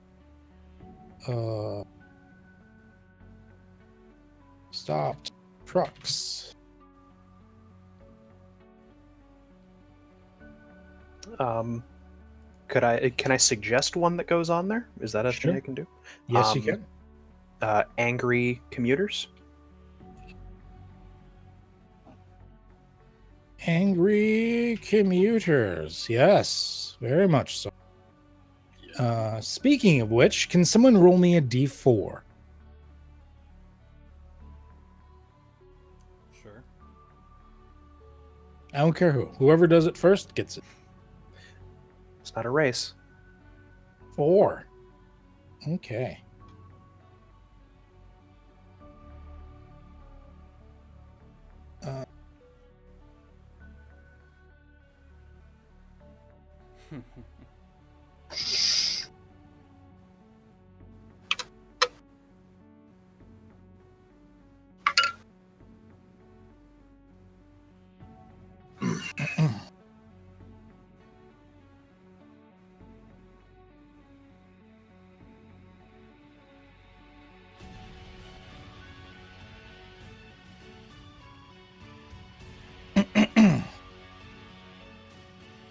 All right. So that truck right there is going to represent the vehicle you're looking for. Basically, there's numerous other vehicles that sort of stopped before. There are a couple of them are honking their horns in anger, wondering what the hell's going on here. Feel free to move your tokens where you think you're going to be positioned. And if you want to be on top of a building or in a building, just put yourself in the little black areas. How tall are these buildings? That's what I was minimum of 4 stories. Some of them, like the really big one on the right there, which is sort of connected, that one's actually probably like an 8-story building. I can't move my token. You can't? So oh, that's because I didn't have it controlled by. Save changes. Now try it.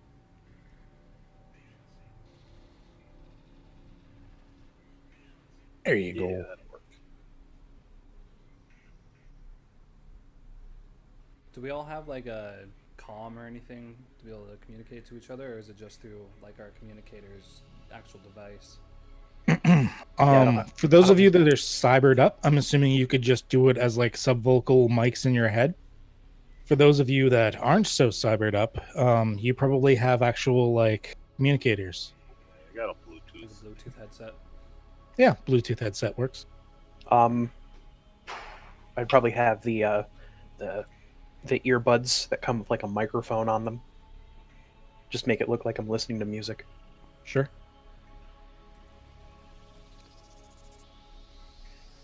Oh, here come the skulls.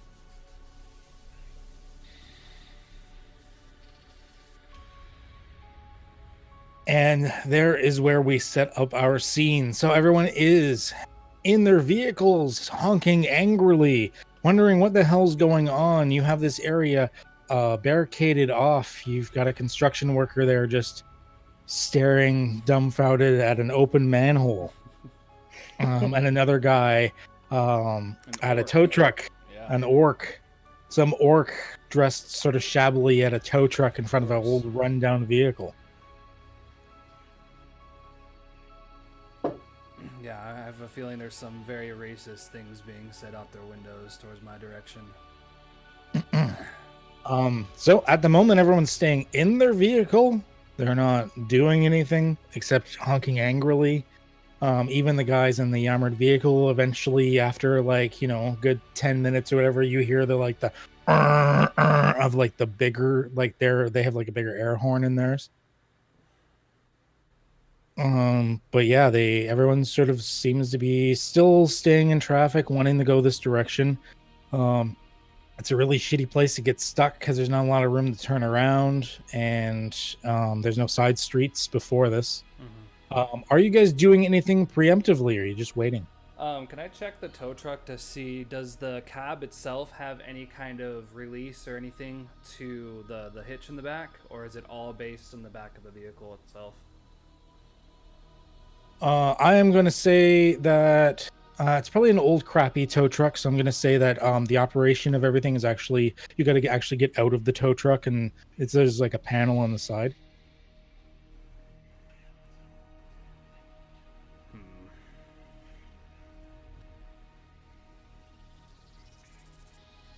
It would be, judging by their size, might be pretty difficult for them to flip around. I'll be more actually to the back of the truck. Like, I have no idea how to hook up the vehicle, but I'm doing my best to pretend like I do. Swinging the thing over, like lowering the arm, but having it, like, you know. Okay, so what I'm going to do, Sagath. This is a busy city. There's a lot of people here, including people you might not want to see or meet, including people you might not want to see or meet at a very awkward time with, you know, bad clan, bad name. So I'm going to offer compel. Would this be a time that maybe one of those people might be in one of these vehicles?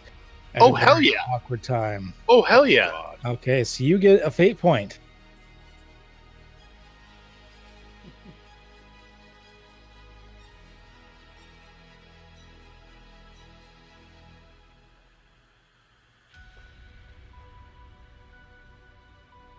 Oh, no.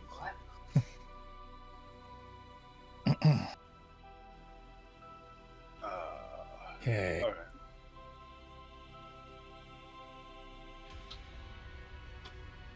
We are going to mark these guys as red dots. So as you guys are aiming towards dealing with the things in the truck, all of a sudden a guy gets out of a vehicle here. Despite the cold weather, bare shirt, covered in tattoos. I kind of look up to my phone, so I'm pretending to guys, talk to my phone and just look up. Things just got more. What? So, speak up! This damn thing's so damn loud. Yes, things just got much more interesting. Does it have anything to do with the gentleman that is completely shirtless about 10 feet away from me in the brisk Toronto winter? Yes, very much so. He's also holding a very large gold-plated handgun. Okay, boys, the plan has shifted slightly. Marcus, how's the truck hitching coming? Almost got it here. Maybe another minute or so, and I should have this thing attached. Okay, so we're gonna shift to Plan B. That being said, I want you to hitch that truck out of the way. All right. Where's he putting it? Oh, he's gonna pull it down the street just a little bit to start letting these cars go through. And when that black car starts moving up and leaving, when the van starts going, I'm going to deploy the road spikes. And that's when we spring into action. Okay, so you're actually going to start letting vehicles through and hoping the road spikes is going to stop the van? Yeah. Okay. And so you're moving the trucks. You're backing the trucks up, or are you moving them down? Well, once he's got it all hooked up, he's gonna like start slowly like pushing it down the street a bit. Okay. Yeah. Okay.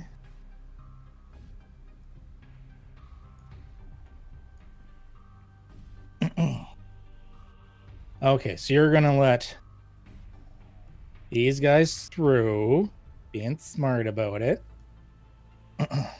So we're gonna get rid of these vehicles for the moment. Oh my god, they're phasing out of reality. Get out of the astral. We need you here. And then as the van is going through, yeah, as soon as it starts getting to the point where it's about to hit the threshold of the road bikes, I just hit a button on the remote and then ditch it into the garbage can. Oh, and that means that Marcus, at that point, from my vantage point, I can be like, Marcus, pull across into the other lane. So that the trucks are angled. Like he can now pull his truck across here so that these trucks are now blocking in. Okay, so I'll say another vehicle or two are coming up, but not there yet. That looks like a Toronto driver. They're the one on the sidewalk. We've had issues with that in the last, couple of years. That's why they changed the traffic laws.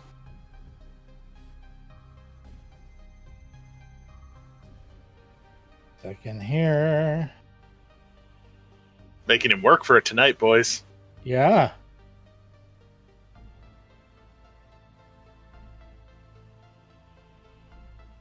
Charge this thing.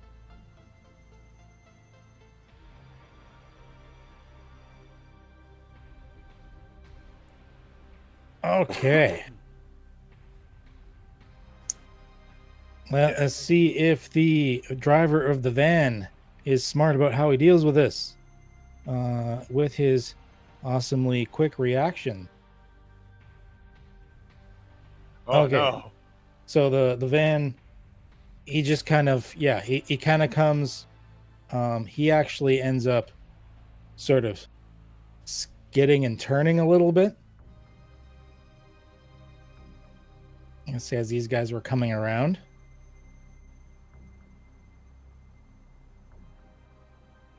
I'm going to do this to make it easier. There we go. And he can't back out at all. So you were gonna pull the truck in sort of a little like this, leaving the other truck kind of hanging over the side. Yeah. Yep. All right, converge. Okay. Go ahead.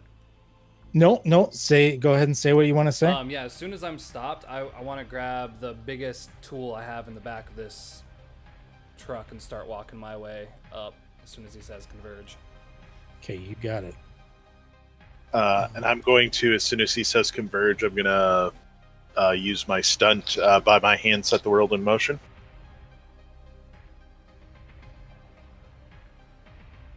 Turn.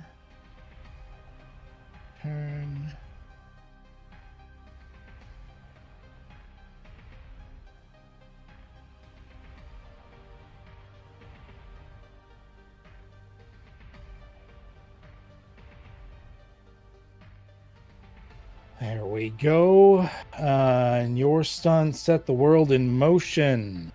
Yeah. Fuck's that do again? Through a combination of speed, dexterity, and uncanny timing, I always have a path forward. In a static environment, it means that I'm capable of crazy parkour-like movement to get almost anywhere that could be physically accessed. I'm reading it. Yeah. I can see your character sheet. I know. I was reading it for the folks viewing at home. To summarize it, it means he can go anywhere in the scene. Those boxes mean nothing to him. Because he's a ninja. So in that case, I'm going to let you do that before we actually do an initiative orders and just sort of like hop somewhere as sort of like the get-go, the beginning thing. There I am. I'm on top of the truck, but for whatever reason, I keep phasing through the. Oh, move it to the side for a minute. Let me just right-click to front. Okay, now do it. There we go. I'm now on top of the truck. The truck was added more recently, so. Yeah. Okay, you're on top of the truck. Got it. Okay, in that case, we're going to do turn order. We're going to do the whole. I decided for this one, since you're getting the surprise in them, we're going to let you guys determine the initiative order. So, out of you, who do you think would actually go first?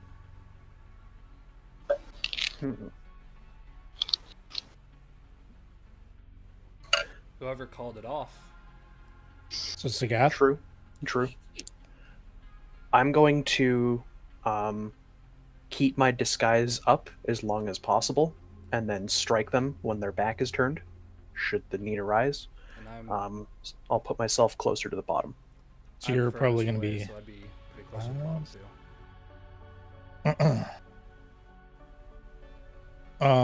too. Who would go last out of you two then? I would say it's probably going to be Silas going last, because he's actually trying to maintain that he's just a construction worker, whereas Marcus is actually coming forward to get in. I agree. I can change 4. I can use a 0 and 3. There we go. Now we can assort. And we got this. Yay! Okay, so Sagath, you are going to be reacting first. You've jumped onto the truck. And being cybered as you are, you're a little bit heavier than the regular person, so it's enough that the truck sort of rocks a little bit. Mm-hmm. I mean, you just jumped off like a 4-story roof, so it probably dented the top of the truck in just a little bit, even though it's armored. Oh, probably. Your feet dig this in. is not the Widowmaker. No, this is just one of the light armored vehicles. So Sagath, what are you going to be doing first? I am going to. Well, there's a reason that I posted what I posted in our Discord. I'm gonna use that on the. It's less a watch and more a listen. I'm gonna use my signature strike, my Falcon style claw strike, and I'm gonna open up the top of this truck. You're gonna attempt to open up the top of the truck. Okay. In that case, that is going to be, I would say, forceful. Okay. Go ahead and roll a forceful.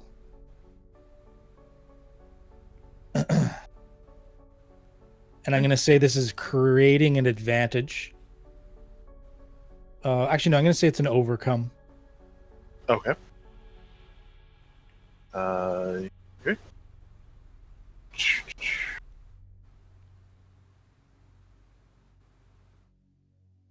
Okay. Free action. So. Okay. Booyah.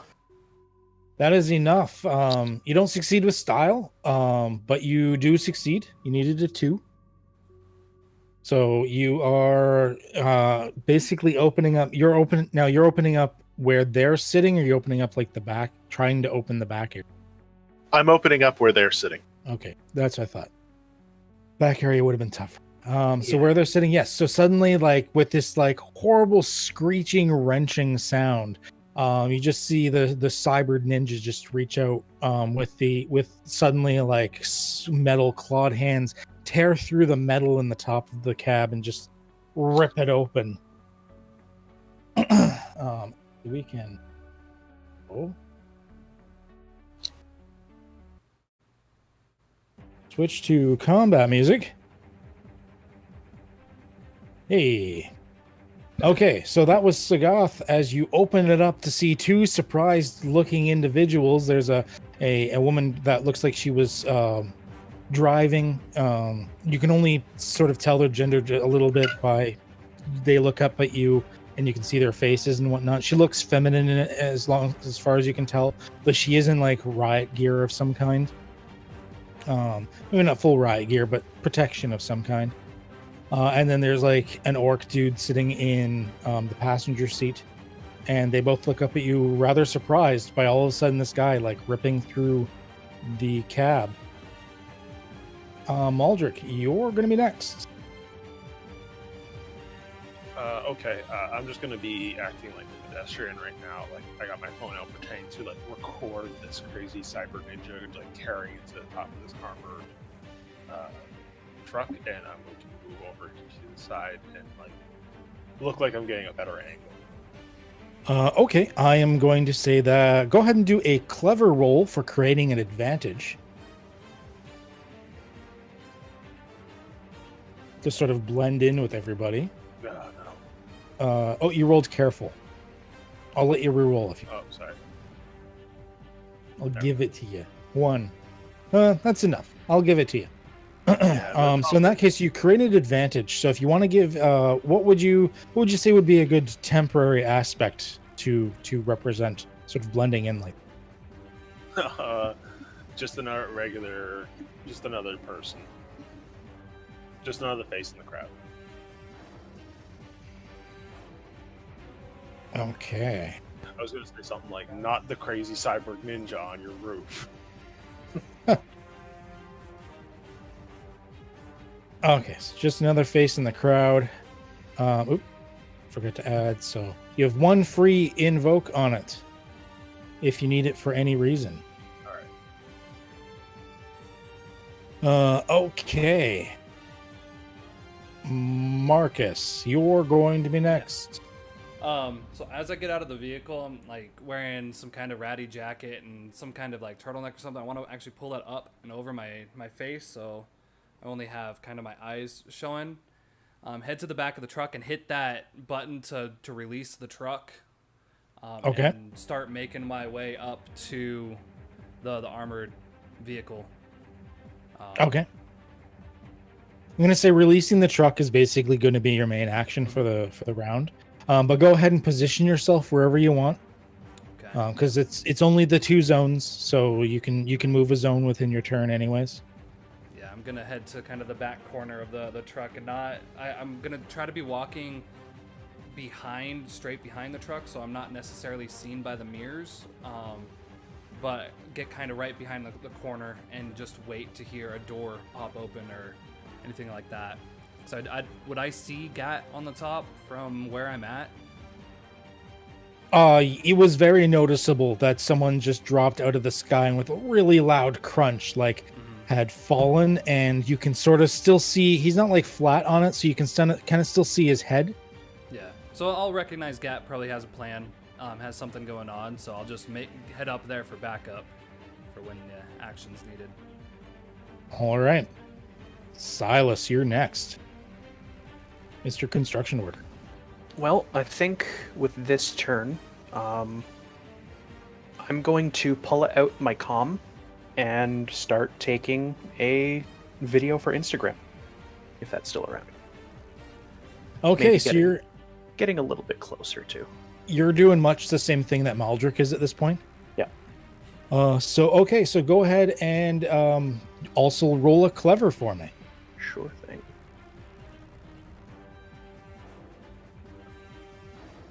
+3. Oh shit. Okay. Yes, you succeed with style. So tell me what sort of a temporary aspect do you think this would be adding on to you at the moment? Maybe something a little more than a face in the crowd. Maybe because I'm almost so invisible in this scenario that they don't see me. So how about like Mr. Nobody? Yeah. They're not going to see the pistol come out when it's right on top of them. Okay, so I'm going to double this, and then we're going to say Mr. Nobody. And you get 3 free invokes on it. Okay. Because you succeeded with style. Damn. All right. Even though you're the one in the bright orange vest with like a yellow helmet, people are so used to just ignoring that in their daily life that you're just not a person. Perfect. All right, I get to go. Okay. So, Sagath, you're there above the roof. These 2 guys are looking at you, like sort of shocked and surprised for a moment. But still, their training kicks in. They are Lone Star trained soldiers, and so quickly their pistols draw. They're sidearmed, and they're going to take some pot shots at you. We're gonna say the driver is gonna take a shot at you.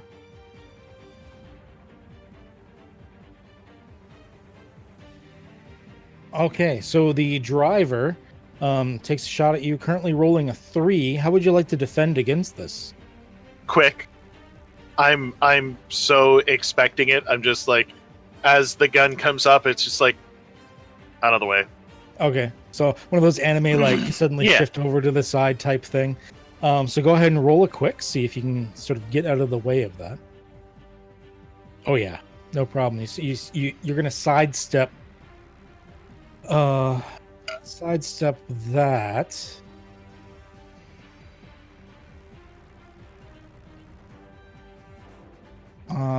I am going to. You're currently by 4, so I am going to invoke. I'm going to spend a fate point. I am going to invoke your twisted ankle.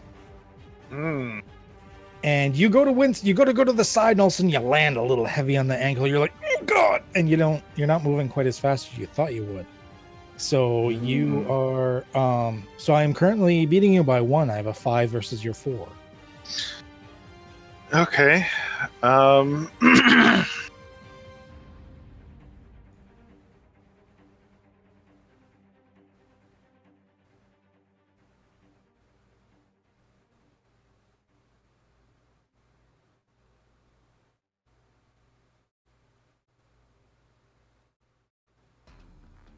You can once again succeed at a major cost, or you can attempt to invoke something. I'm gonna invoke my my stunt subdermal plating. All right. Subdermal plating. Spend a fate point to.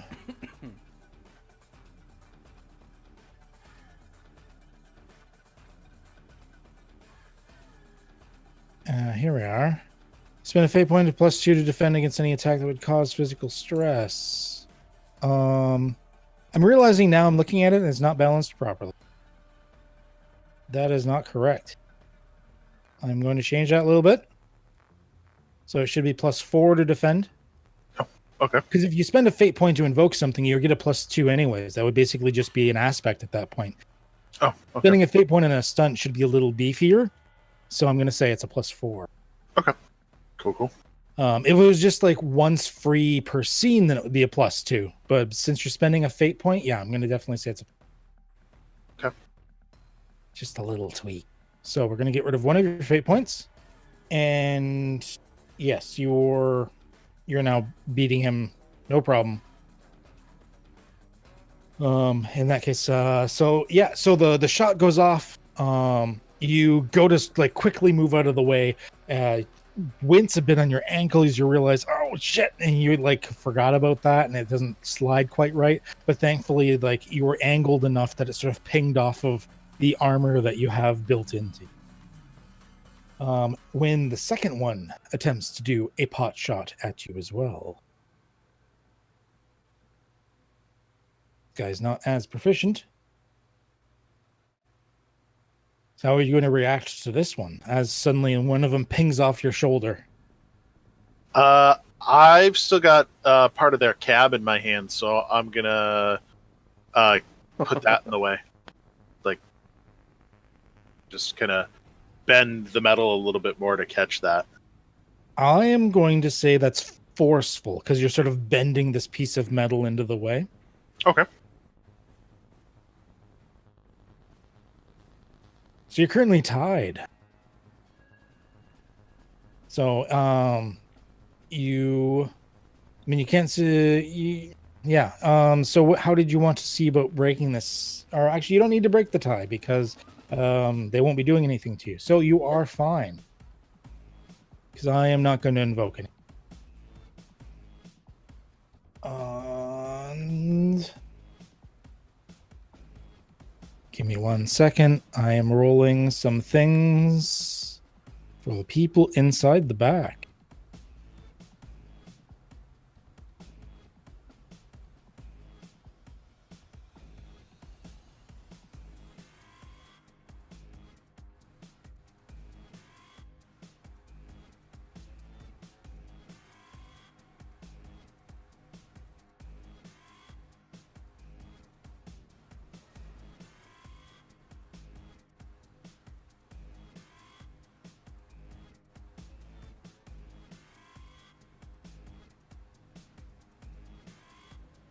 Shit.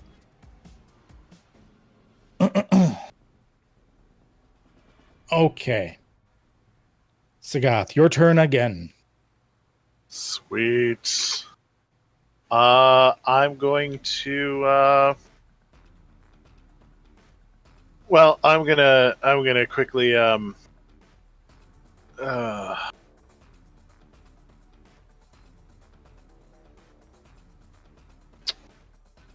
Yeah, I think I'm gonna quickly try to drop into the cab here where it's all kinds of space and maybe put a little hurt on her so that she stops shooting at me. Okay, so you're jumping into the tiny cab between the two of them for a Jackie Chan scenario. Just start throwing elbows. Okay. And you're gonna attempt to just put the hurt on somebody just to cause physical stress? Yeah. Okay. This is the driver? Yes. Okay. Go ahead and what would you say this would be? I'm just trying to land as many blows as possible. So quick? Yeah, that's what I'm thinking. Okay. So I'm not really a forceful person.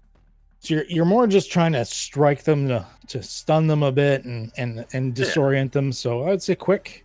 Go ahead and do it. And the roller hates me tonight.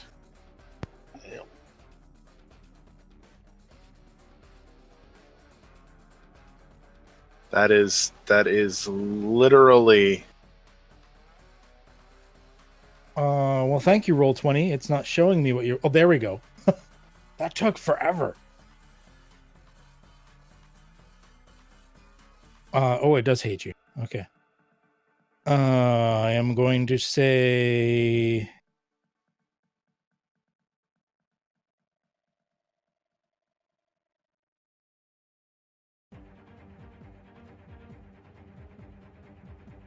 Well, apparently it loves me. So at the moment, you do not seem to be making much headway with this, as she's got fairly tough armor on and things like this. Did you want to do anything to try and boost this? Nope, we're good. I'm not trying to boost right now. Okay. Madrick. I'm just watching the scuffle go on inside the cabin. I'm just trying to, obviously the doors to the truck would probably be locked. You're guessing so. Yeah. Well, all their attention is drawn to inward, so I'm just going to saunter right up and see if the passenger door opens. Okay. You go up, you try the passenger door. It is indeed locked. Yeah. But that'd be just trying to open something, a quick one. That's not really like a full action. You didn't really operate anything complex or anything like that. Is there still anything you'd like to do? Yes.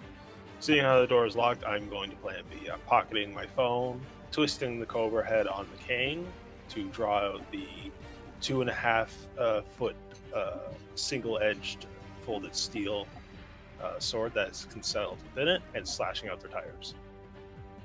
Oh, you're gonna attack the tires. Okay. With my fancy cane. All right. Okay. We're gonna say this is create an advantage, and what would you say this would be? To disable the truck. How are you going about this?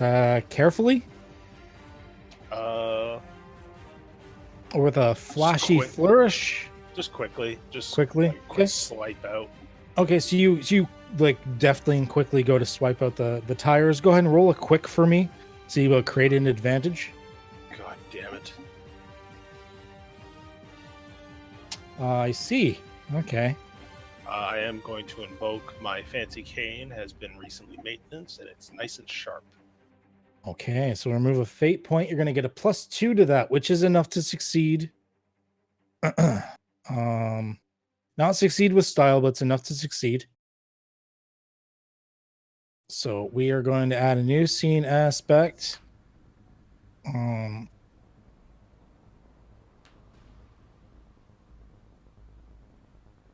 of effed up tires.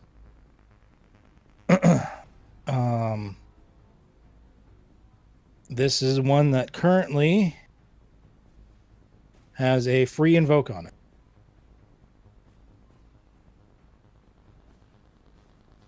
So that's under scene aspect. Marcus, you're next. Yeah. What am I seeing on the back of this truck as far as door wise? Is it like a single swing door? Is it a lift gate? Like what? It's two double doors, or it's a set of double doors on the back of it that seem to be closed and locked at the moment. Do they have windows? Do they seem to be locked from the It is. inside? There's no windows. Think of like a bank truck type of thing. Yeah. Okay. And the handles that I see, do they seem to have a key, or does it seem to be locked from the inside kind of scenario? There's like a digital maglock interface on the door itself. Okay. When I look down at the taxi driver, what's their thing? Does it seem panic or confusion? Bit of both. There's this like dwarf sitting in the front seat. It's more confusion and anger for him. It looks like he has a passenger in the back. A woman she's more like panicky, and you maybe even hear some stifled screaming. Yeah, because they'd be hearing gunshots and whatnot. Okay. I want to let's see. I would probably be drawn to the gunshots. So after hearing the gunshots, peek around, I see the doc go and start slashing tires. I want to go around to the driver's side and attempt to break in the glass of her window with the wrench that I'm carrying from the truck. Okay, and you've got like a massive wrench. Like I'm assuming this is for like super sized freaking cargo truck wheels or something like that. So like it's a massive wrench. So okay, so you go over to that side and you're going to attempt to break through the window. I'm going to say it's an overcome because you're just trying to gain access. Forceful, that would definitely be a forceful thing. That is unfortunately not enough. These windows, you needed a 2 minimum in order to break through these particular, like regular windows would have been nothing, but these are reinforced. They're meant to handle stuff. I've used a dumpster through the window. I'm invoking Gladiator. I'm gonna re-roll because that's okay. Not good. Okay, so remove a fate. It's not much better. It is enough. You are able to it like takes you a second, and like the window doesn't like completely shatter. It's one of those ones where like it has like the film in it, so like you crack it and you kind of have to like bend it down, and it's like still partially in your way, but it is there. But you did manage to get it opened enough that you have access to the cab. Okay. Silas.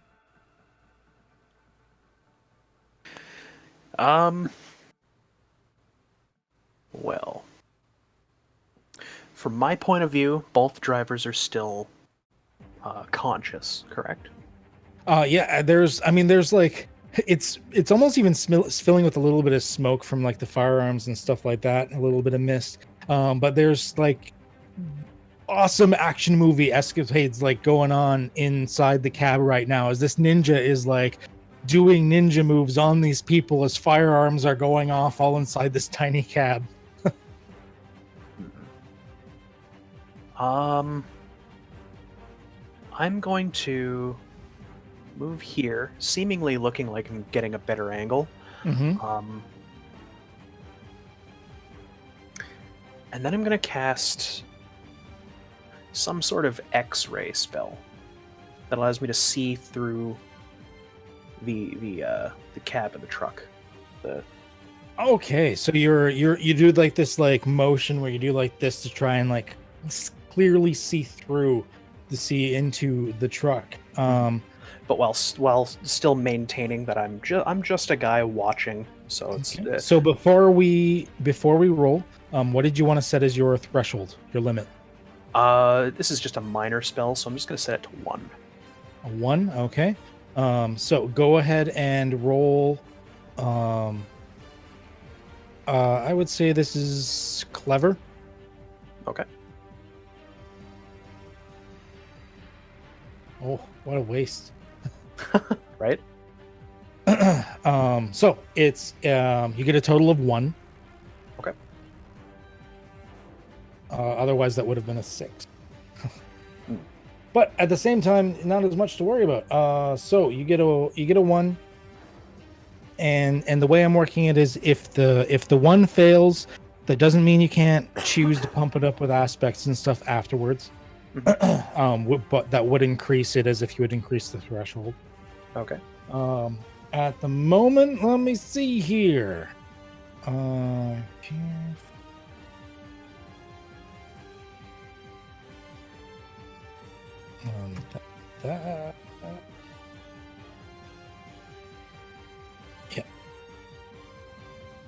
Oh shit. What a waste. Okay. I'm not even going to contest that. So yeah, you just sort of like do this motion and all of a sudden you can, now do you just want to see through the van or do you want to make like the side of the van like seeable through by other people as well? Just me. Just you? Mostly, Okay. I just want to get an idea if there's anyone in the back, so that I can relay that information. Okay.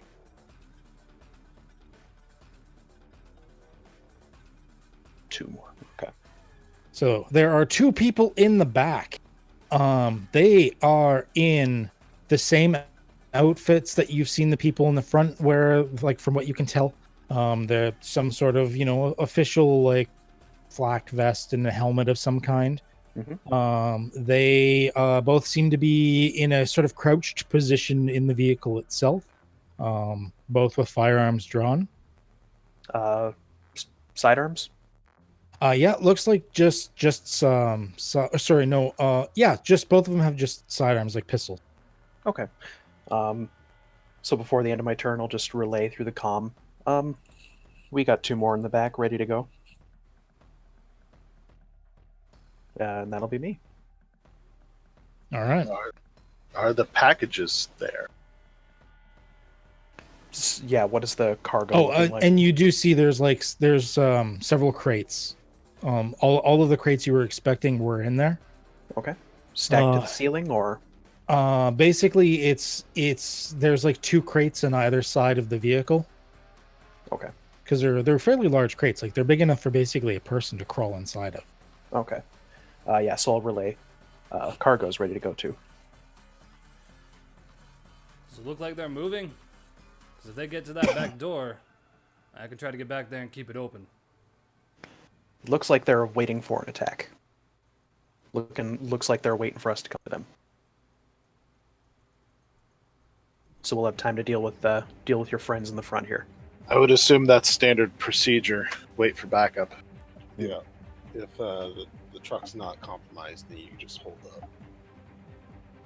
We're gonna make things easier on myself. We're gonna give them colors. There.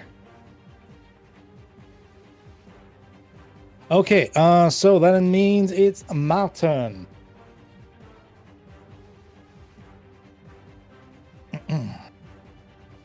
Okay, so the driver, Red, is okay. Probably ignoring the person that just broke the window since there's someone literally trying to shove their foot in their face. And I mean, that's mixed attention, but she's already turned towards the ninja. So she's going to point blank range, try to sort of fire a shot at your face. We are going to say that is once again quick. So Sagath, she is attempting to fire at your face to cause physical stress. Excellent. Just realized my sheet dumped. Thing dumped. Give me a second. I gotta reopen the character sheet. See my world.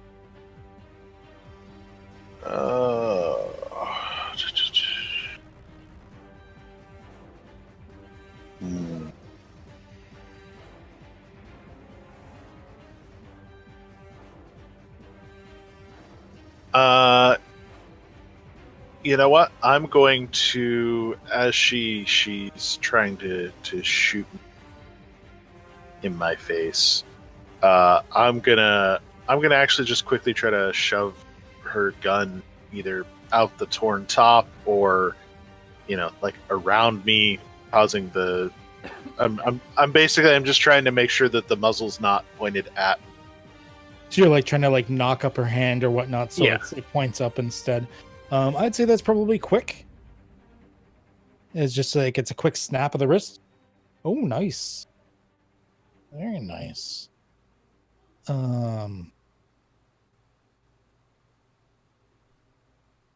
Okay.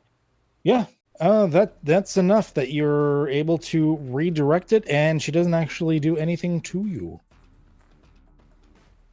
The blue guy, however, what he's going to do is he's seeing that you're having issues actually firing at you. He is going to attempt to create an advantage by sort of tackling you down a little bit, sort of holding you down, because he sees that your biggest advantage so far seems to be your fast reflexes. So he's going to try and deal with that. So he is going to try and forcefully tackle you down. Wow. How would you like to react to this situation? I'm gonna take a page from the Looney Tune playbook, and I'm gonna, because I'm still kind of like over top of them. I want to kind of put my foot against his forehead, and so he's like trying to do like this. Okay. I'm gonna say that is clever.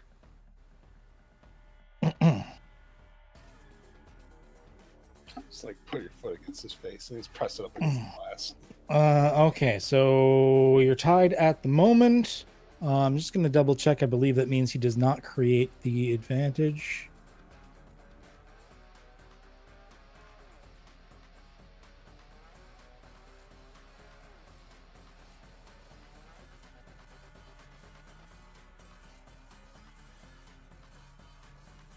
Oh no, he can still create an invoke. So at the moment he'd still be creating an advantage. So how did you want to deal with this? Oh,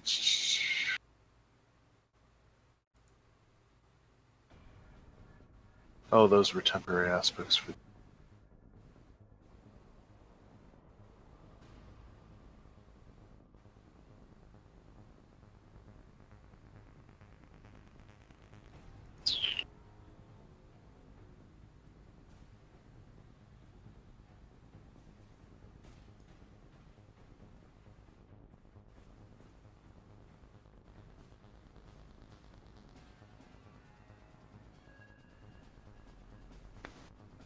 Hello? Yep. Oh, sorry. I thought the computer froze. No.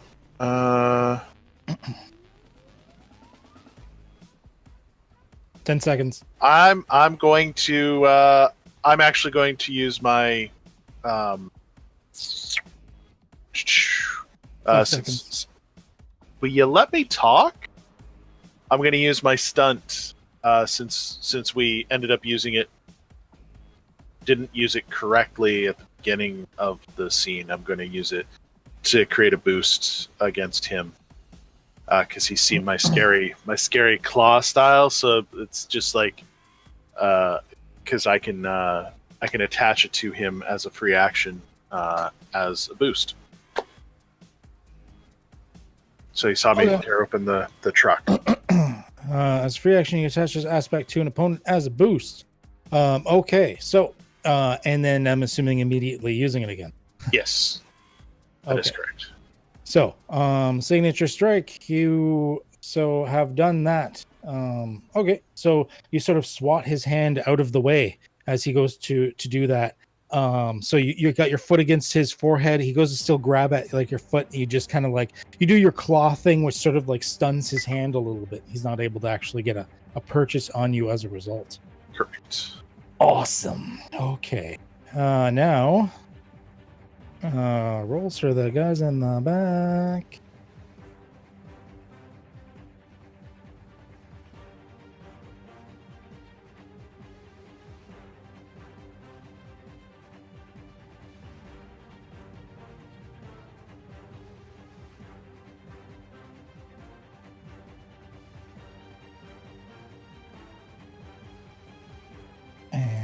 the other guy. Oh, doesn't do it.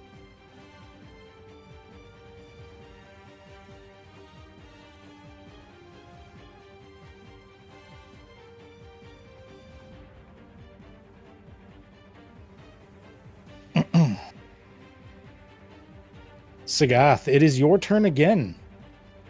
Sweet. All right. Once again,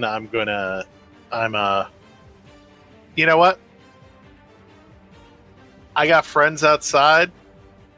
I would like to use my action to quickly reach past both of these people and either unlock and open the doors.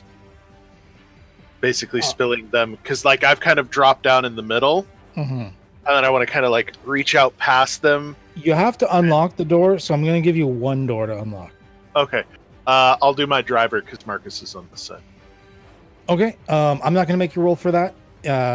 It's an overcome, but it's not really being contested by anything, so I'm just going to give it to you. You managed to, like, the window's only half out anyways, so you managed to unlock and open the driver's side door. Excellent. Thus making it a little bit easier for Marcus to actually gain entry. Madrick. Tire slashed. I'm going to resheath my sword. Okay. And I'm going to press a finger to the locking mechanism on the door, and I'm going to cast a spell to open it. Okay. I'm getting all these tingles, guys. I'm not liking all this tingling going around right now. Don't want this shit. You can't see it, I'm feeling it though. It's in my bones. so I just roll a spell cast. First, you need to tell me the threshold. What is the maximum you're willing to roll on this? Okay. What is that?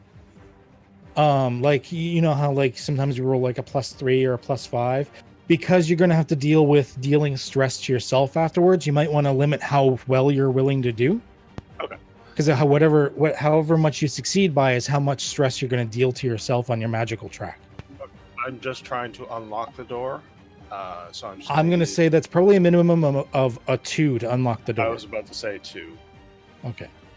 All right. So it's a 2. I'm going to say this is probably. Would you say this is careful or clever? Say it's clever. Clever? Okay. Go ahead and roll a clever for me. And then we're going to add an additional +2 on this because it's magic.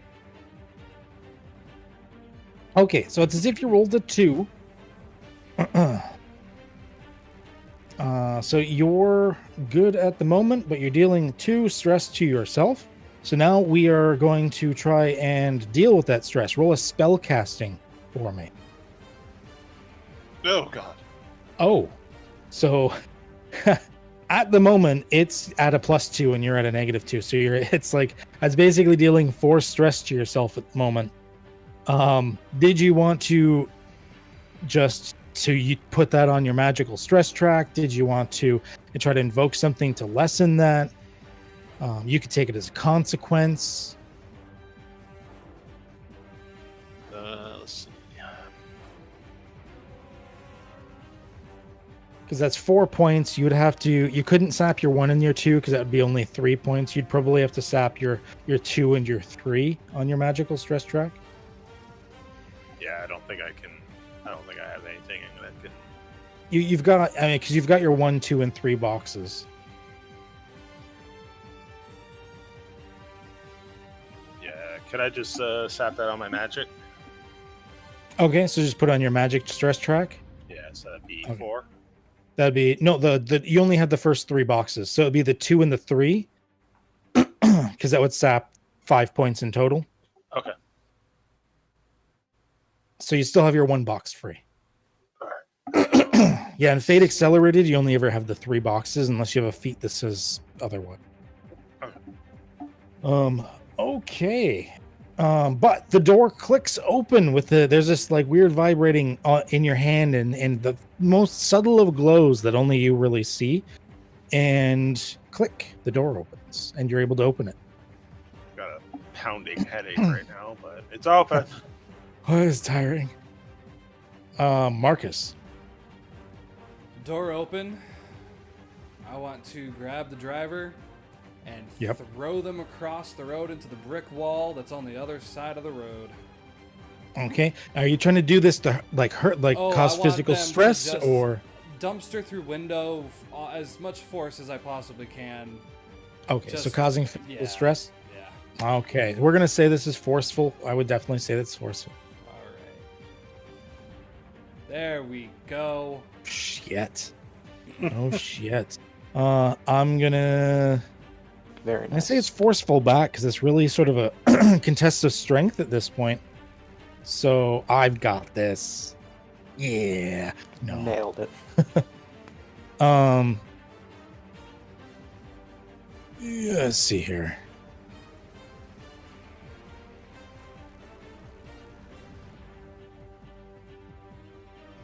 No, I'm just gonna let it happen. So they're gonna get thrown here. And you are going to take them out. Just rip them out of the seat. Basically, were you trying to kill them or just hopefully knock them unconscious? No, like just throw them hard enough to take them out, but not like smash their head and make a big bloody mess. So thankfully they have their helmet on. So you just all of a sudden this like orc just comes and just like a light rag doll, just fling them against the concrete or the brick building where they slam, and there's definitely a thud when their head hit that the helmet didn't fully protect against, and you see them just slumped to the ground, not moving, gun falling out of their hand. Guys, that worked well. I think I could drive the truck.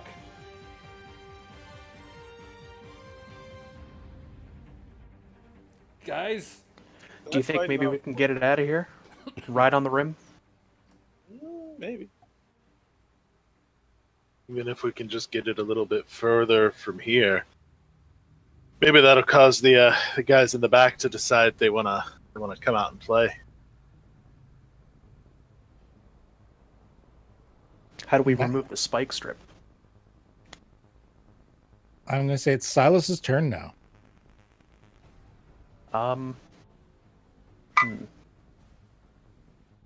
Well, I'm gonna check the back door maybe, and check that the locking mechanism that they have there. Going up to the back door, it's some sort of fancy mag lock with like a touchpad and like a keypad with it and things like that. One thing you do notice as you get to the back door, and it's subtle, and if you weren't used to weird things yourself being a mage, you might not have noticed it right away, but the door's really cold. And there's like even little bits of frost sort of around the edges of it.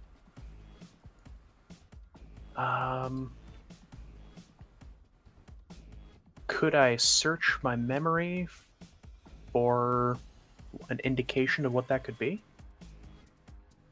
We could certainly try. So, if you're just going to sit there and sort of puzzle over it all wizardly and whatnot, I'm going to say go ahead and roll a clever. Okay. It is frost like this, not natural. You're guessing one or both of these guys, you're not sure, definitely did something magical in here.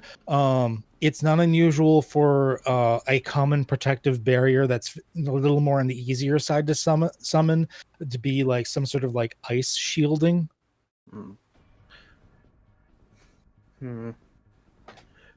Could I... Is it instantaneous to enter the astral, or does it take a moment of focus? It would be your action to enter the astral. You couldn't really do anything else other than that. Okay, and when they were standing together in the X-ray, were they standing facing the door?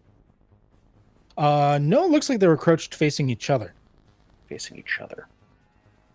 Yep.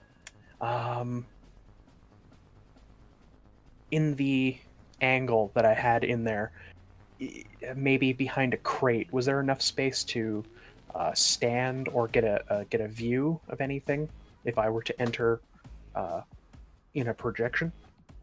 Basically everything's pretty much to scale there. So like right here is, oops, switch to the right thing. Actually, my So icon's kind of covering it here, so I'm going to move it.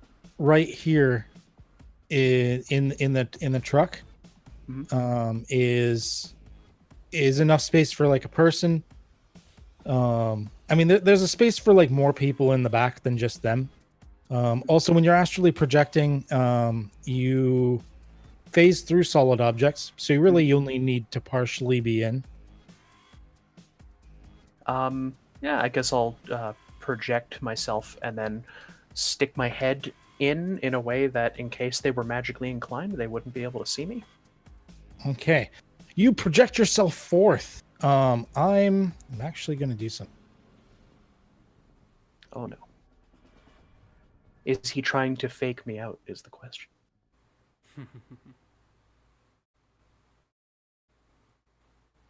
Ooh, fancy. Oh, very nice. You project yourself forth, but your body's sort of dropping to the ground. And as you do so, everything is that normal gray textureless environment, except the box of the truck is jet black, and you can't seem to enter it. And right. You are familiar with this. It's what's known as a mana barrier. Okay. It's something you could try to work your way through, but it's something. It's basically it's like a physical wall in the astral world. It's like a physical wall, but I could pass through it with enough. You could try to break through it. Okay. This would be on your next turn. Yeah. As you're currently there in ghost. Okay. I think for now, can I just return to my body for now? Nope. That would be your next turn. Alrighty. That is me. Okay, so this guy's freaking out as he's now alone in the cab with the ninja. The door behind him just opened. But he is loyal to the corporation, so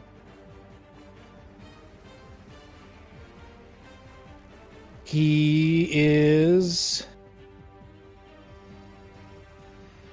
Oh, I know what he's doing. Okay, he is reaching forward to try to pop the truck out of park, hoping that maybe he can like jam on the gas from the passenger seat to get it to move forward. I'm gonna say that this is probably gonna be a contest between him and Sagath. So he is trying to be quick about it. Oh, fucks.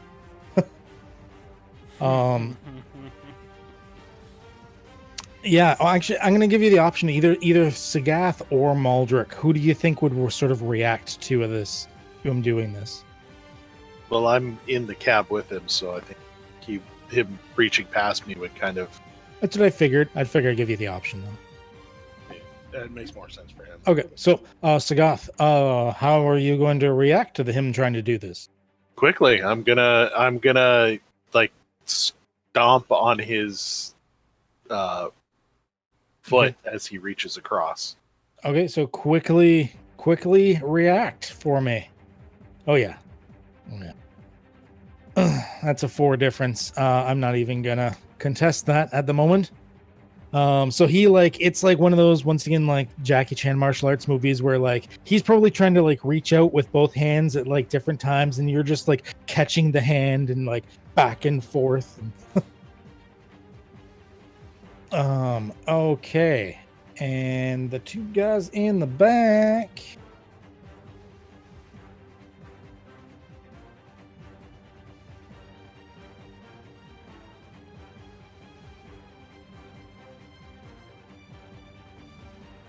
Second.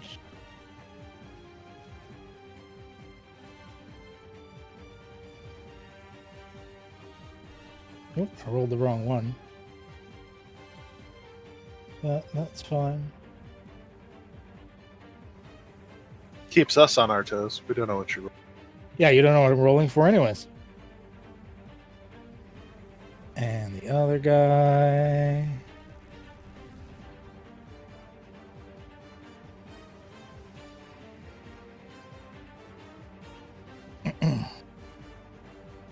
Sagoth, your turn.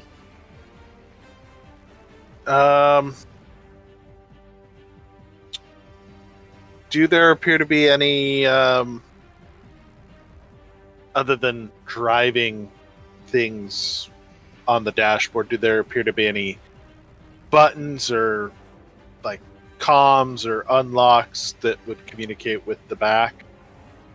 There seems to be some sort of communication panel that appears to connect to the Lone Star communication network in general. Looks like a fairly bare bones communication panel. You're guessing it also communicates with the back? Okay. I'm gonna eliminate that. Put my fist through it. Okay. I will just let you. I'm not gonna make you roll for that one. Okay. Madrick. I'm throwing open the door, and I'm going to take my cane and loop the cobra head into this guy's belt loop and pull him out. Okay, so you're gonna try and wrestle him out. Is trying to create an advantage on him? Or are you actually trying to like slam him down with enough force that like it actually hurts, like stress? Yeah, I'm just gonna quickly try and like pull him out and throw him onto the ground. Okay, so we'll say that's a created advantage. Go ahead and we'll say it's quick as you just sort of like a snake, like your thing, just sort of deftly strike in. Oh shit. We are going to say it's his own quick reactions. Oh god. You are succeeding with style. Even if I invoke something, you're succeeding with style. So you are going to create on him 3 free invokes. What he was blue. So under public notes, I'll put it blue. Under boot. So I just throw him to the ground and rest my boot on his head. Oh, I was going to originally put wind knocked out of him. Oh, of course. So, yeah, he got the wind knocked out of him, and it's 3 free invokes on it. You know what? I'm going to move this effed up tires over to public notes. I think it's an easier place to see temporary things like that. Okay. And so, so the guy is out. So you flung him pretty good. Marcus. So the cab's empty. Fuck. If you could drive that thing, get it out of here. Take it where? Out of here. Okay. I am gonna hop into the driver's seat, pop it into gear, and attempt to start driving forward around the car. So, like, pop it up, maybe move it out of the way, and get up on the curb, and just start going forward, even though there's a spike strip up there. But you put your hands on the steering wheel, pop it into drive, and on the communication board it says user unrecognized. Oh no, not gonna work. Plan B, C, shit. What plan are we on? D. Leave no survivors. How are we getting in the back? I'm sure one of these fine gentlemen have a key card. I want to hop back out and go over to the woman and search her real quick to see if I can find anything, a badge, an ID badge, a scan card, any kind of thing that looks like it might get an entrance to the back. She does. Okay, so you go over to her, you search her for a bit. She's wearing an ID badge clipped to her vest. Okay. And we're gonna say it's Silas's turn. Yep. So you're floating astrally in front of this black box. You can attempt to, well, in the astral realm, if you want, you can try to take this mana barrier down, or you can return to your body. Now, taking it down, how would I be doing that? Magically? That's launching- up to you. Or is it going to be like some sort of cool spell effect? Are you summoning a creature forth to tear it down? Or, let's be creative with it. You said casting spells is easier here? Well, resisting the drain from them is easier.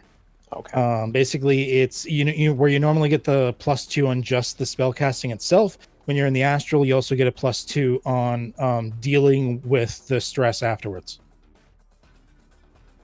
Okay.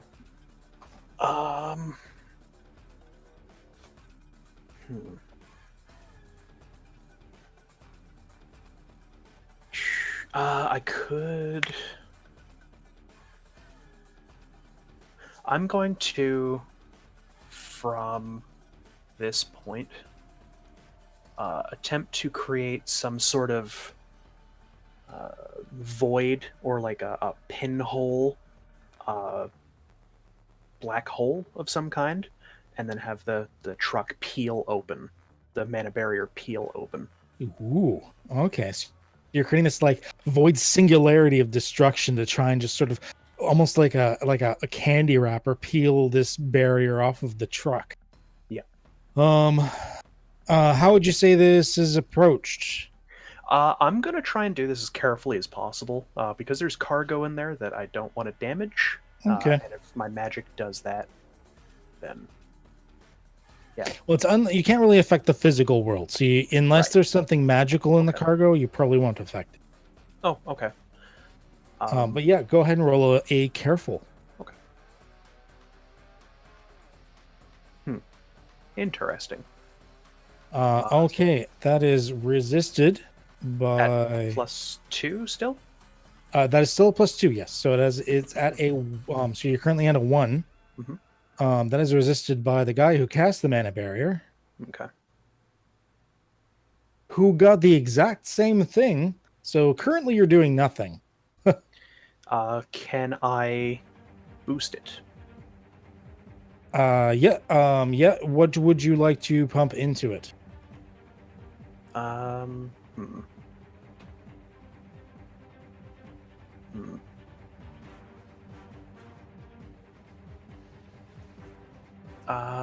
Let's see.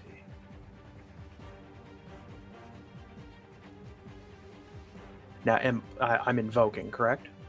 You'd be invoking an aspect, or you'd have to, because it's. Well, because I'm focused on the task at hand. You could also succeed at a major cost. Because I'm very focused on what I'm doing here. Like I've even left my body by the back door. Anything could happen at this point. I'm gonna use my focused on business to really put a little bit more into that spell. Okay, all right. I mean, this is your business right now, and you're sort of focused on it. So, yeah, that makes sense. So we're going to remove a fate point. And so you're going to get a +2 to it. So, yes, that strips away the mana barrier, sucking it, like I said, unwrapping it like this candy wrapper, which is pretty cool, and sucking it into this, like, singularity. And you're like, that looks so cool. And you look around and no one else can see it. Maybe that old guy is somewhere floating up going, oh, wow, that looks really cool. That's pretty good. You still can't see. Actually, you can see in the truck because you still had that previous thing up. Okay. I'm going to be nice and give you that. So it'll be like at this point on the truck. Oh, no.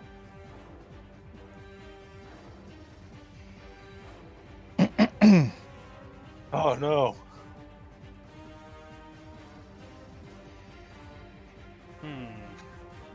And that's when you see that the one guy is standing outside of his body.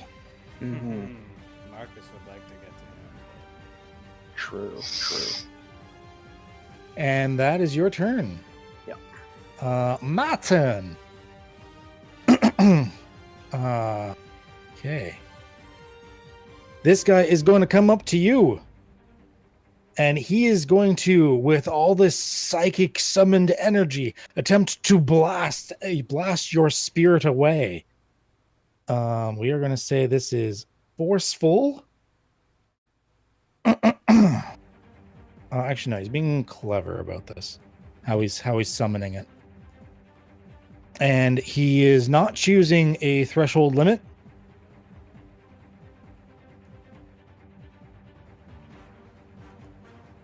Oh my. Oh, shit.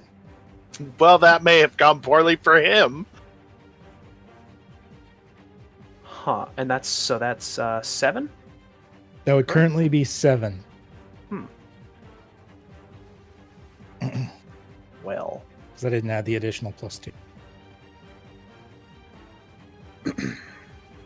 So he's being clever about this.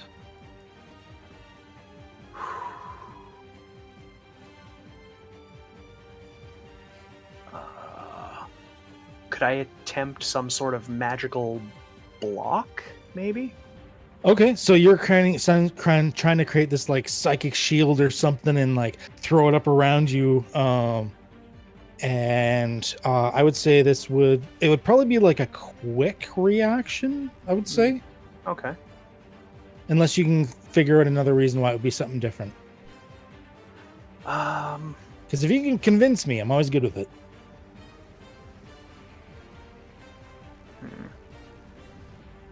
Well, while he was being clever about this whole thing, I was able to anticipate on the other side that maybe someone was going to be coming out of there. There was magic already going on. So maybe I was careful and anticipating his reaction. So I'll try clever. So you were already kind of prepped for it. You knew something bad was going to happen. So yeah, go ahead and roll careful instead. So you got a 3. You've lowered it. You've lowered it, sir. So you got a 3, so he's beating you by 2. Are you doing anything, any invokes to try and raise that at all? So far, he's currently dealing 2 magical stress, or 2 magical stress to you. Actually, sorry, it'd be mental stress.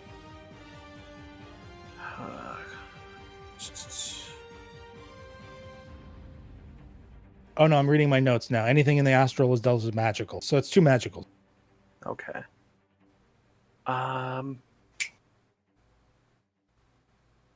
Would I be able to succeed at a major cost,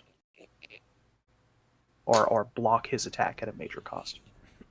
Yes, I would allow it. If you want to succeed at a major cost, you could indeed do that. Is that what you want to do? I'm looking here. Doesn't seem like there's a lot of opportunities for magical interference. So yeah, I'm gonna go for that. Well, you're low by 2. I mean, you could invoke your human utility mage, since you are pretty practiced at what you do. Oh yeah, okay. I'll do that then. Okay. So you spend a fate point, and you're currently tied even. Yes, so I'm gonna say you throw up the barrier and sort of block this intense rush of energy at you that's happening. And there's like this astral explosion nearby. Of course, no one else sees or hears anything about it. There's no. Would you say that there's no not even like haze or like reverberation, or is it all? Someone might feel like a slight chill, like a ghost walked over their grave type thing. Okay. But it doesn't physically affect the world at all. Okay. The fun thing is he is a bunch of. What's that? I didn't catch that. I said what's fun is he's going to take a bunch of pain because of how much he succeeded by. Well, he didn't succeed. Oh, right. And even if he succeeded by 2 before, he would have only succeeded by 2. Because it's how much you succeed by in total. Well, because he had a 7. And if Brad had rolled a 0, then he would have succeeded by 7. Sagoth. Okay. You've gone and done that. You've gone and pulled him out. We're still in the cab.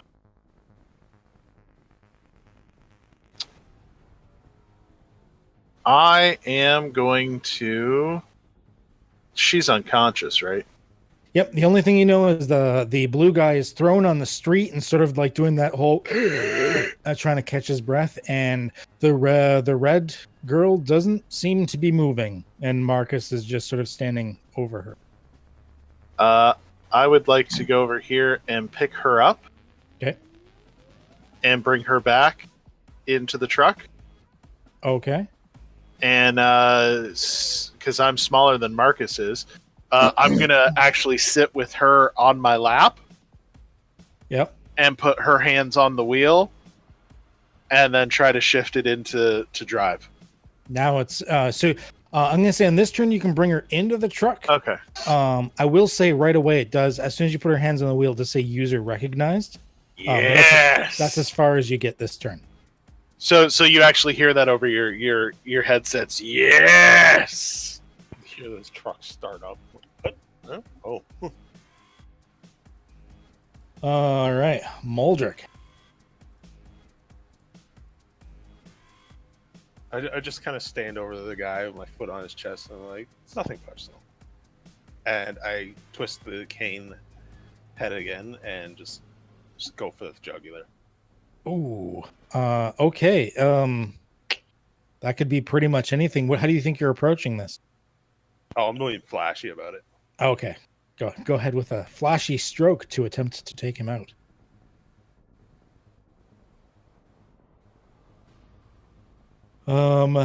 He is going to try and react quickly. And I am going to say nope. Oops. You take him out. And you were, I'm assuming, trying to kill at this point. So he would be he saw dead. my face. So yes, there's like this, like the blood starts spurting, and you see the life slowly starting to leave his eye. Being a doctor, I know exactly where to aim. Yep. Yeah, because these guys all have like zero stress. They're just mooks. Marcus. So with her ID in hand, I'm running towards the back of the truck. I see Silas laying there. I'm like, shit, guys, Silas is fucking down. What? How does Silas get down? I don't know. He's down. I'll like reach down and like check underneath his throat, check for a pulse. He still seems to be alive. He's like unconscious. He's fucking knocked out. I like want to reach up and just put the ID by the back of the door and see if anything happens. A light turns green, and it just says enter code. Shit. We need a code. We need a code. Fucking. We need a code. It's what are we just doing? like a 4-digit code. 111 111. Try 1 2 3 4. That's what I use on all my luggage. Just hit 1 2 3 4. Are you declaring this as a narrative scene aspect, or is this? No, I don't think Marcus would necessarily be the best with guessing code. So this is just big fingers pounding a keypad. Okay. I will give you a. We're gonna say quick. I'm gonna tell you that you're looking at a pretty high. Mm-hmm. Oh yeah, I'm just like hitting every number I can. Like I'm gonna say it's like a 5. Okay, yeah, no. I think I'm kind of distracted by Silas laying there, not seeing any other attackers, really kind of confused. Maybe getting that tingle in the back of my spine, like, shit, there's something bad going on here. I'll probably feel the cold up against the door and, like, really start to get those tingles of shit, there's some magic stuff here. So I probably, like, clam up a bit and start kind of preparing. I'm gonna say you would recognize it as well because you've fought plenty. Yeah. Like this is your thing. You've fought plenty of magic users. Like an icy shield thing to keep people out of an area is a pretty common tactic. Yeah, I'll probably like recognize that, and then that'll be my next turn of trying to deal with that. Silas. All right, so we're still in a big splash of magical energy flying through the astral plane here. Yeah, it's like the Matrix during all those crazy fights. Like that's what this shit looks like right now. So what I'm going to do is I'm going to attempt to get back to my body and get back in there. Okay, so you reabsorb into your body. Stand back up, and yeah, you're conscious again. Well, have we opened it yet? No. You fucking okay? No, they got some. I can't get there. There's a code. We need a code. Let me think. Did you try 1, 2, 3, 4? Yeah. I tried that. I think. Is that the 4? It's a 1 to 9 0 pound shift keypad. I'm asking. Yeah, it's your standard keypad. I'm gonna get on comm. Who's in the cab right now? That would be me. These guys seem like a bunch of jarheads. Try looking in the overhead mirror. Maybe there's a code in there. Okay, my turn. I will in a few minutes. Yeah, we're running we need a little to do it bit now. Little bit later. We'll go a little bit longer, but I will probably call it very soon. Unless you just want to stop right here, or are you guys good for keeping going for a bit longer? Let them at least finish the roundup. Okay. It's just the cats are bouncing around, little bastards. Okay. So he orange did his thing. Green. So orange. So the orange guy here. All of a sudden, he must have returned to his body as well, because there's a beep, and through this like frosty, icy area, he sort of reaches through a hole in it, and actually the back door opens. Both doors open. And he sort of did your work for you. The orange guy then steps aside as the green guy channels what can only really be described as a Kamehameha blast. Build that up for like 3 rounds. He's been doing something for a few rounds. I'm preemptive. Actually, I'm gonna add it. So 2. So this is without the bonus from the spell casting as usual. 4. So he's currently doing a 6. And it is going to be focused at. Sorry, it's an area of effect. It's actually going to be hitting both of you. Oh boy. Marcus, like seeing the magic and feeling it, pissed off. I want to actually stand in front of Silas and just like rage, fuck you, like open myself up to it. Okay, so you're willing to take the full brunt of it. You're willing to automatically fail, but as long as you can take the full brunt of it for Silas type thing? Yeah, like just I think I've seen these things before, and like I'm just pissed, so it's like trying to build up that negative magic energy and just say no, like this will not happen. Okay. Screw counterspells. Yeah, really. So that's what Orcs is for. So yeah, I'm clarifying. You're willing to just take the hit for him, basically, and it won't be area of effect anymore. It'll just be on you. Mm-hmm. Yep. Okay. So he's got it's as if you rolled a 0. So he's currently dealing 4 against you. Okay. I am then going to invoke a free aspect he gained through created advantage of channeled power, bringing it up to a 6. Mm-hmm.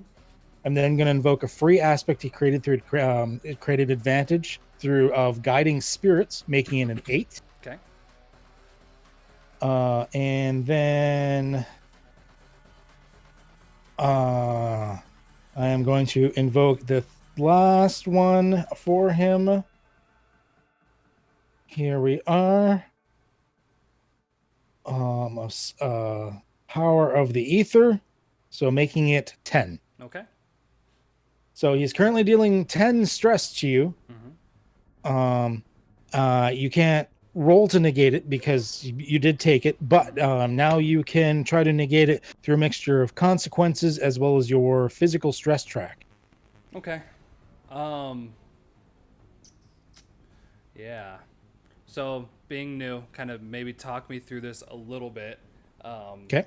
I think like that I'm seeing burnout is kind of what I'm seeing on both physical and magic level.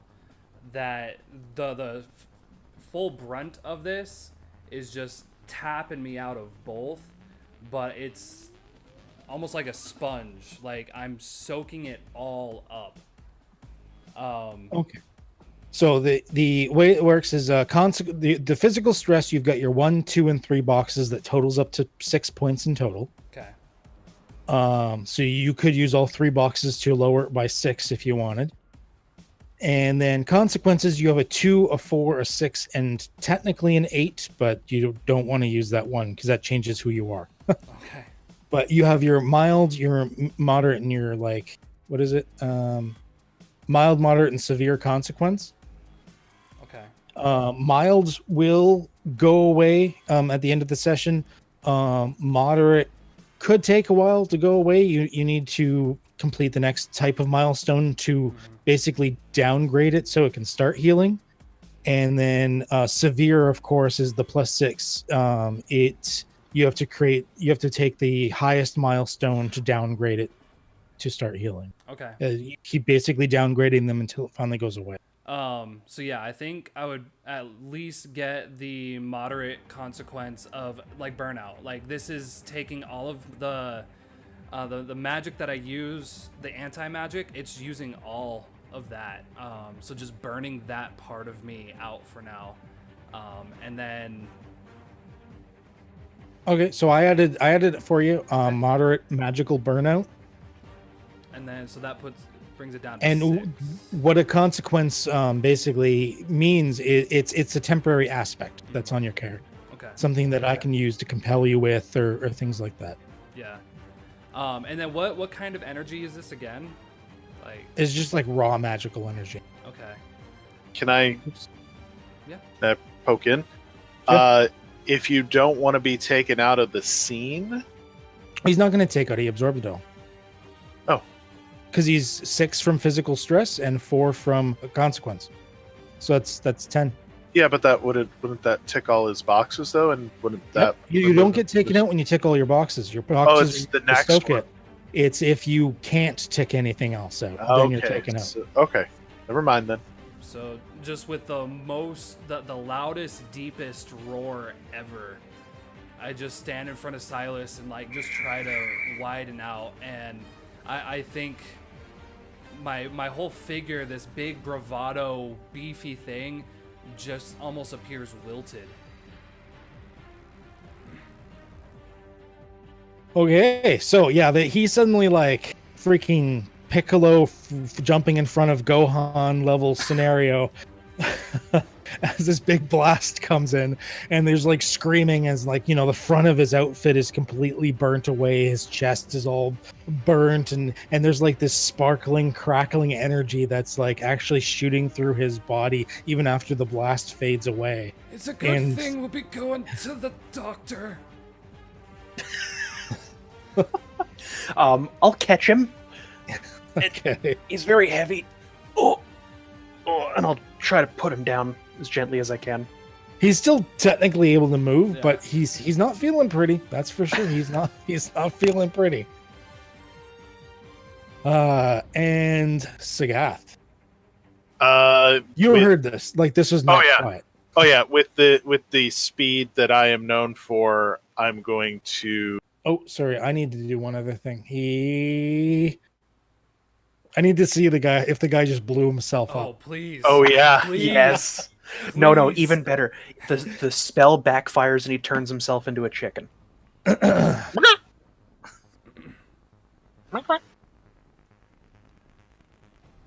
Yeah, okay. He there's no way. I don't have enough points to invoke anything to bring him back from that. But he has taken himself out. He's not dead per se. Actually, I switched this because I've been using this one for unconscious. But he's completely drained himself. I know Well, that. then, you know what? No, that was enough. He killed him. yeah. He Good. killed him. I killed one. He threw a little too much into that punch. Plus, there was like this occult ritual thing thrown into it with the ether. Like he'd been channeling this for 3 rounds. Yeah. He saw how to do this on the export on 4chan. And since like he's not like you guys, he doesn't have consequences. They're all mooks. He doesn't have consequences or a stress track. Nice. He's got nothing. Then I'm gonna do, because we're all still in the same zone. So I'm basically going to, parkour run across the top here, swing down in, and just like take this guy out. Like just grab the edge of the doorway and just swing in. I don't even know what's there, but like as I come down, I notice he's right there. So you have fast reactions. As you swing in, you can be like, there he is, ninja kick. So yeah, I would say that's a quick, because I mean you're reacting like last second, so that's definitely a quick. Nice. I'm gonna say it has to be a quick for him as well. Okay. I am going to invoke Ice Shield, as you have to blast through the Ice Shield to get through to him, because there's only holes in it. To bring that up to a 2. And yeah, but isn't one of those holes like orc sized? it still didn't get rid of it. He had the advantage. All right. It was a created advantage. Yeah. And I am going to get rid of one of his magical barriers, bringing him to a 4. I mean, these guys had rounds. Yeah. No, they had time to prepare.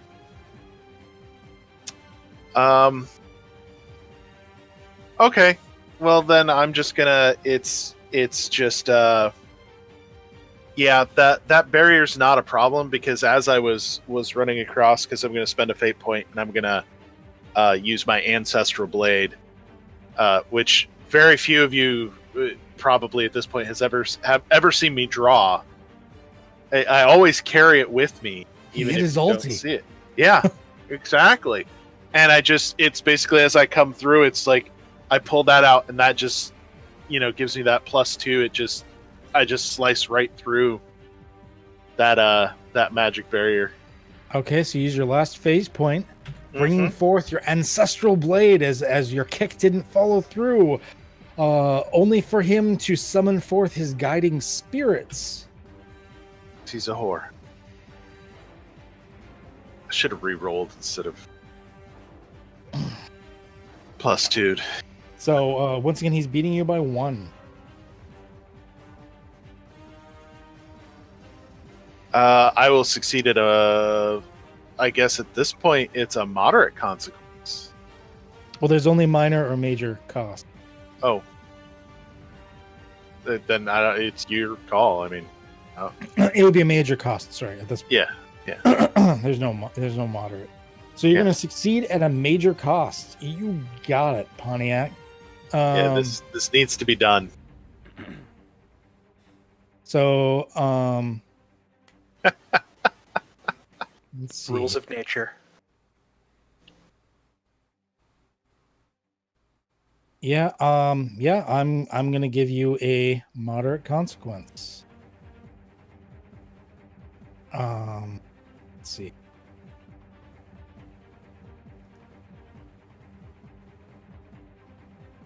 Let's see. What do we want to give you for a consequence?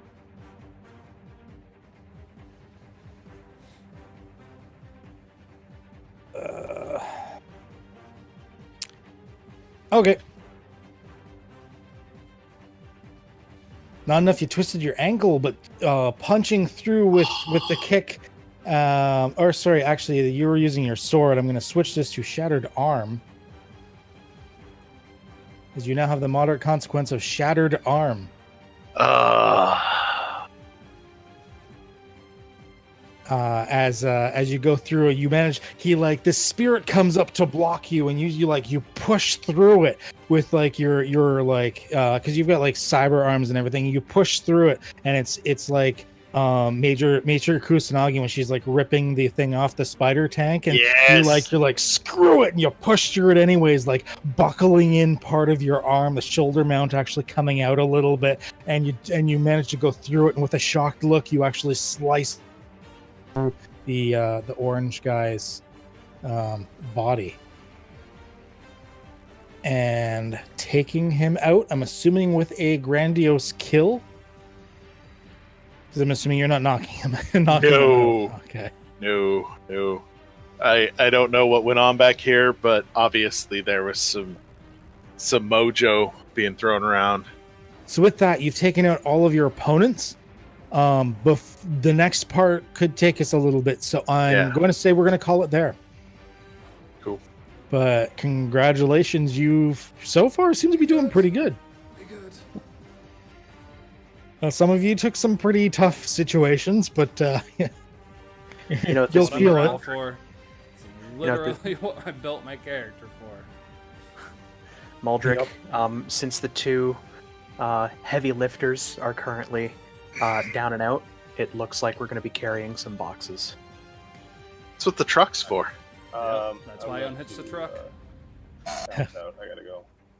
Yeah, no, we're done for the night. Thank Yeah. you for coming. Sorry, it was running a bit later than usual. I think we're just into it.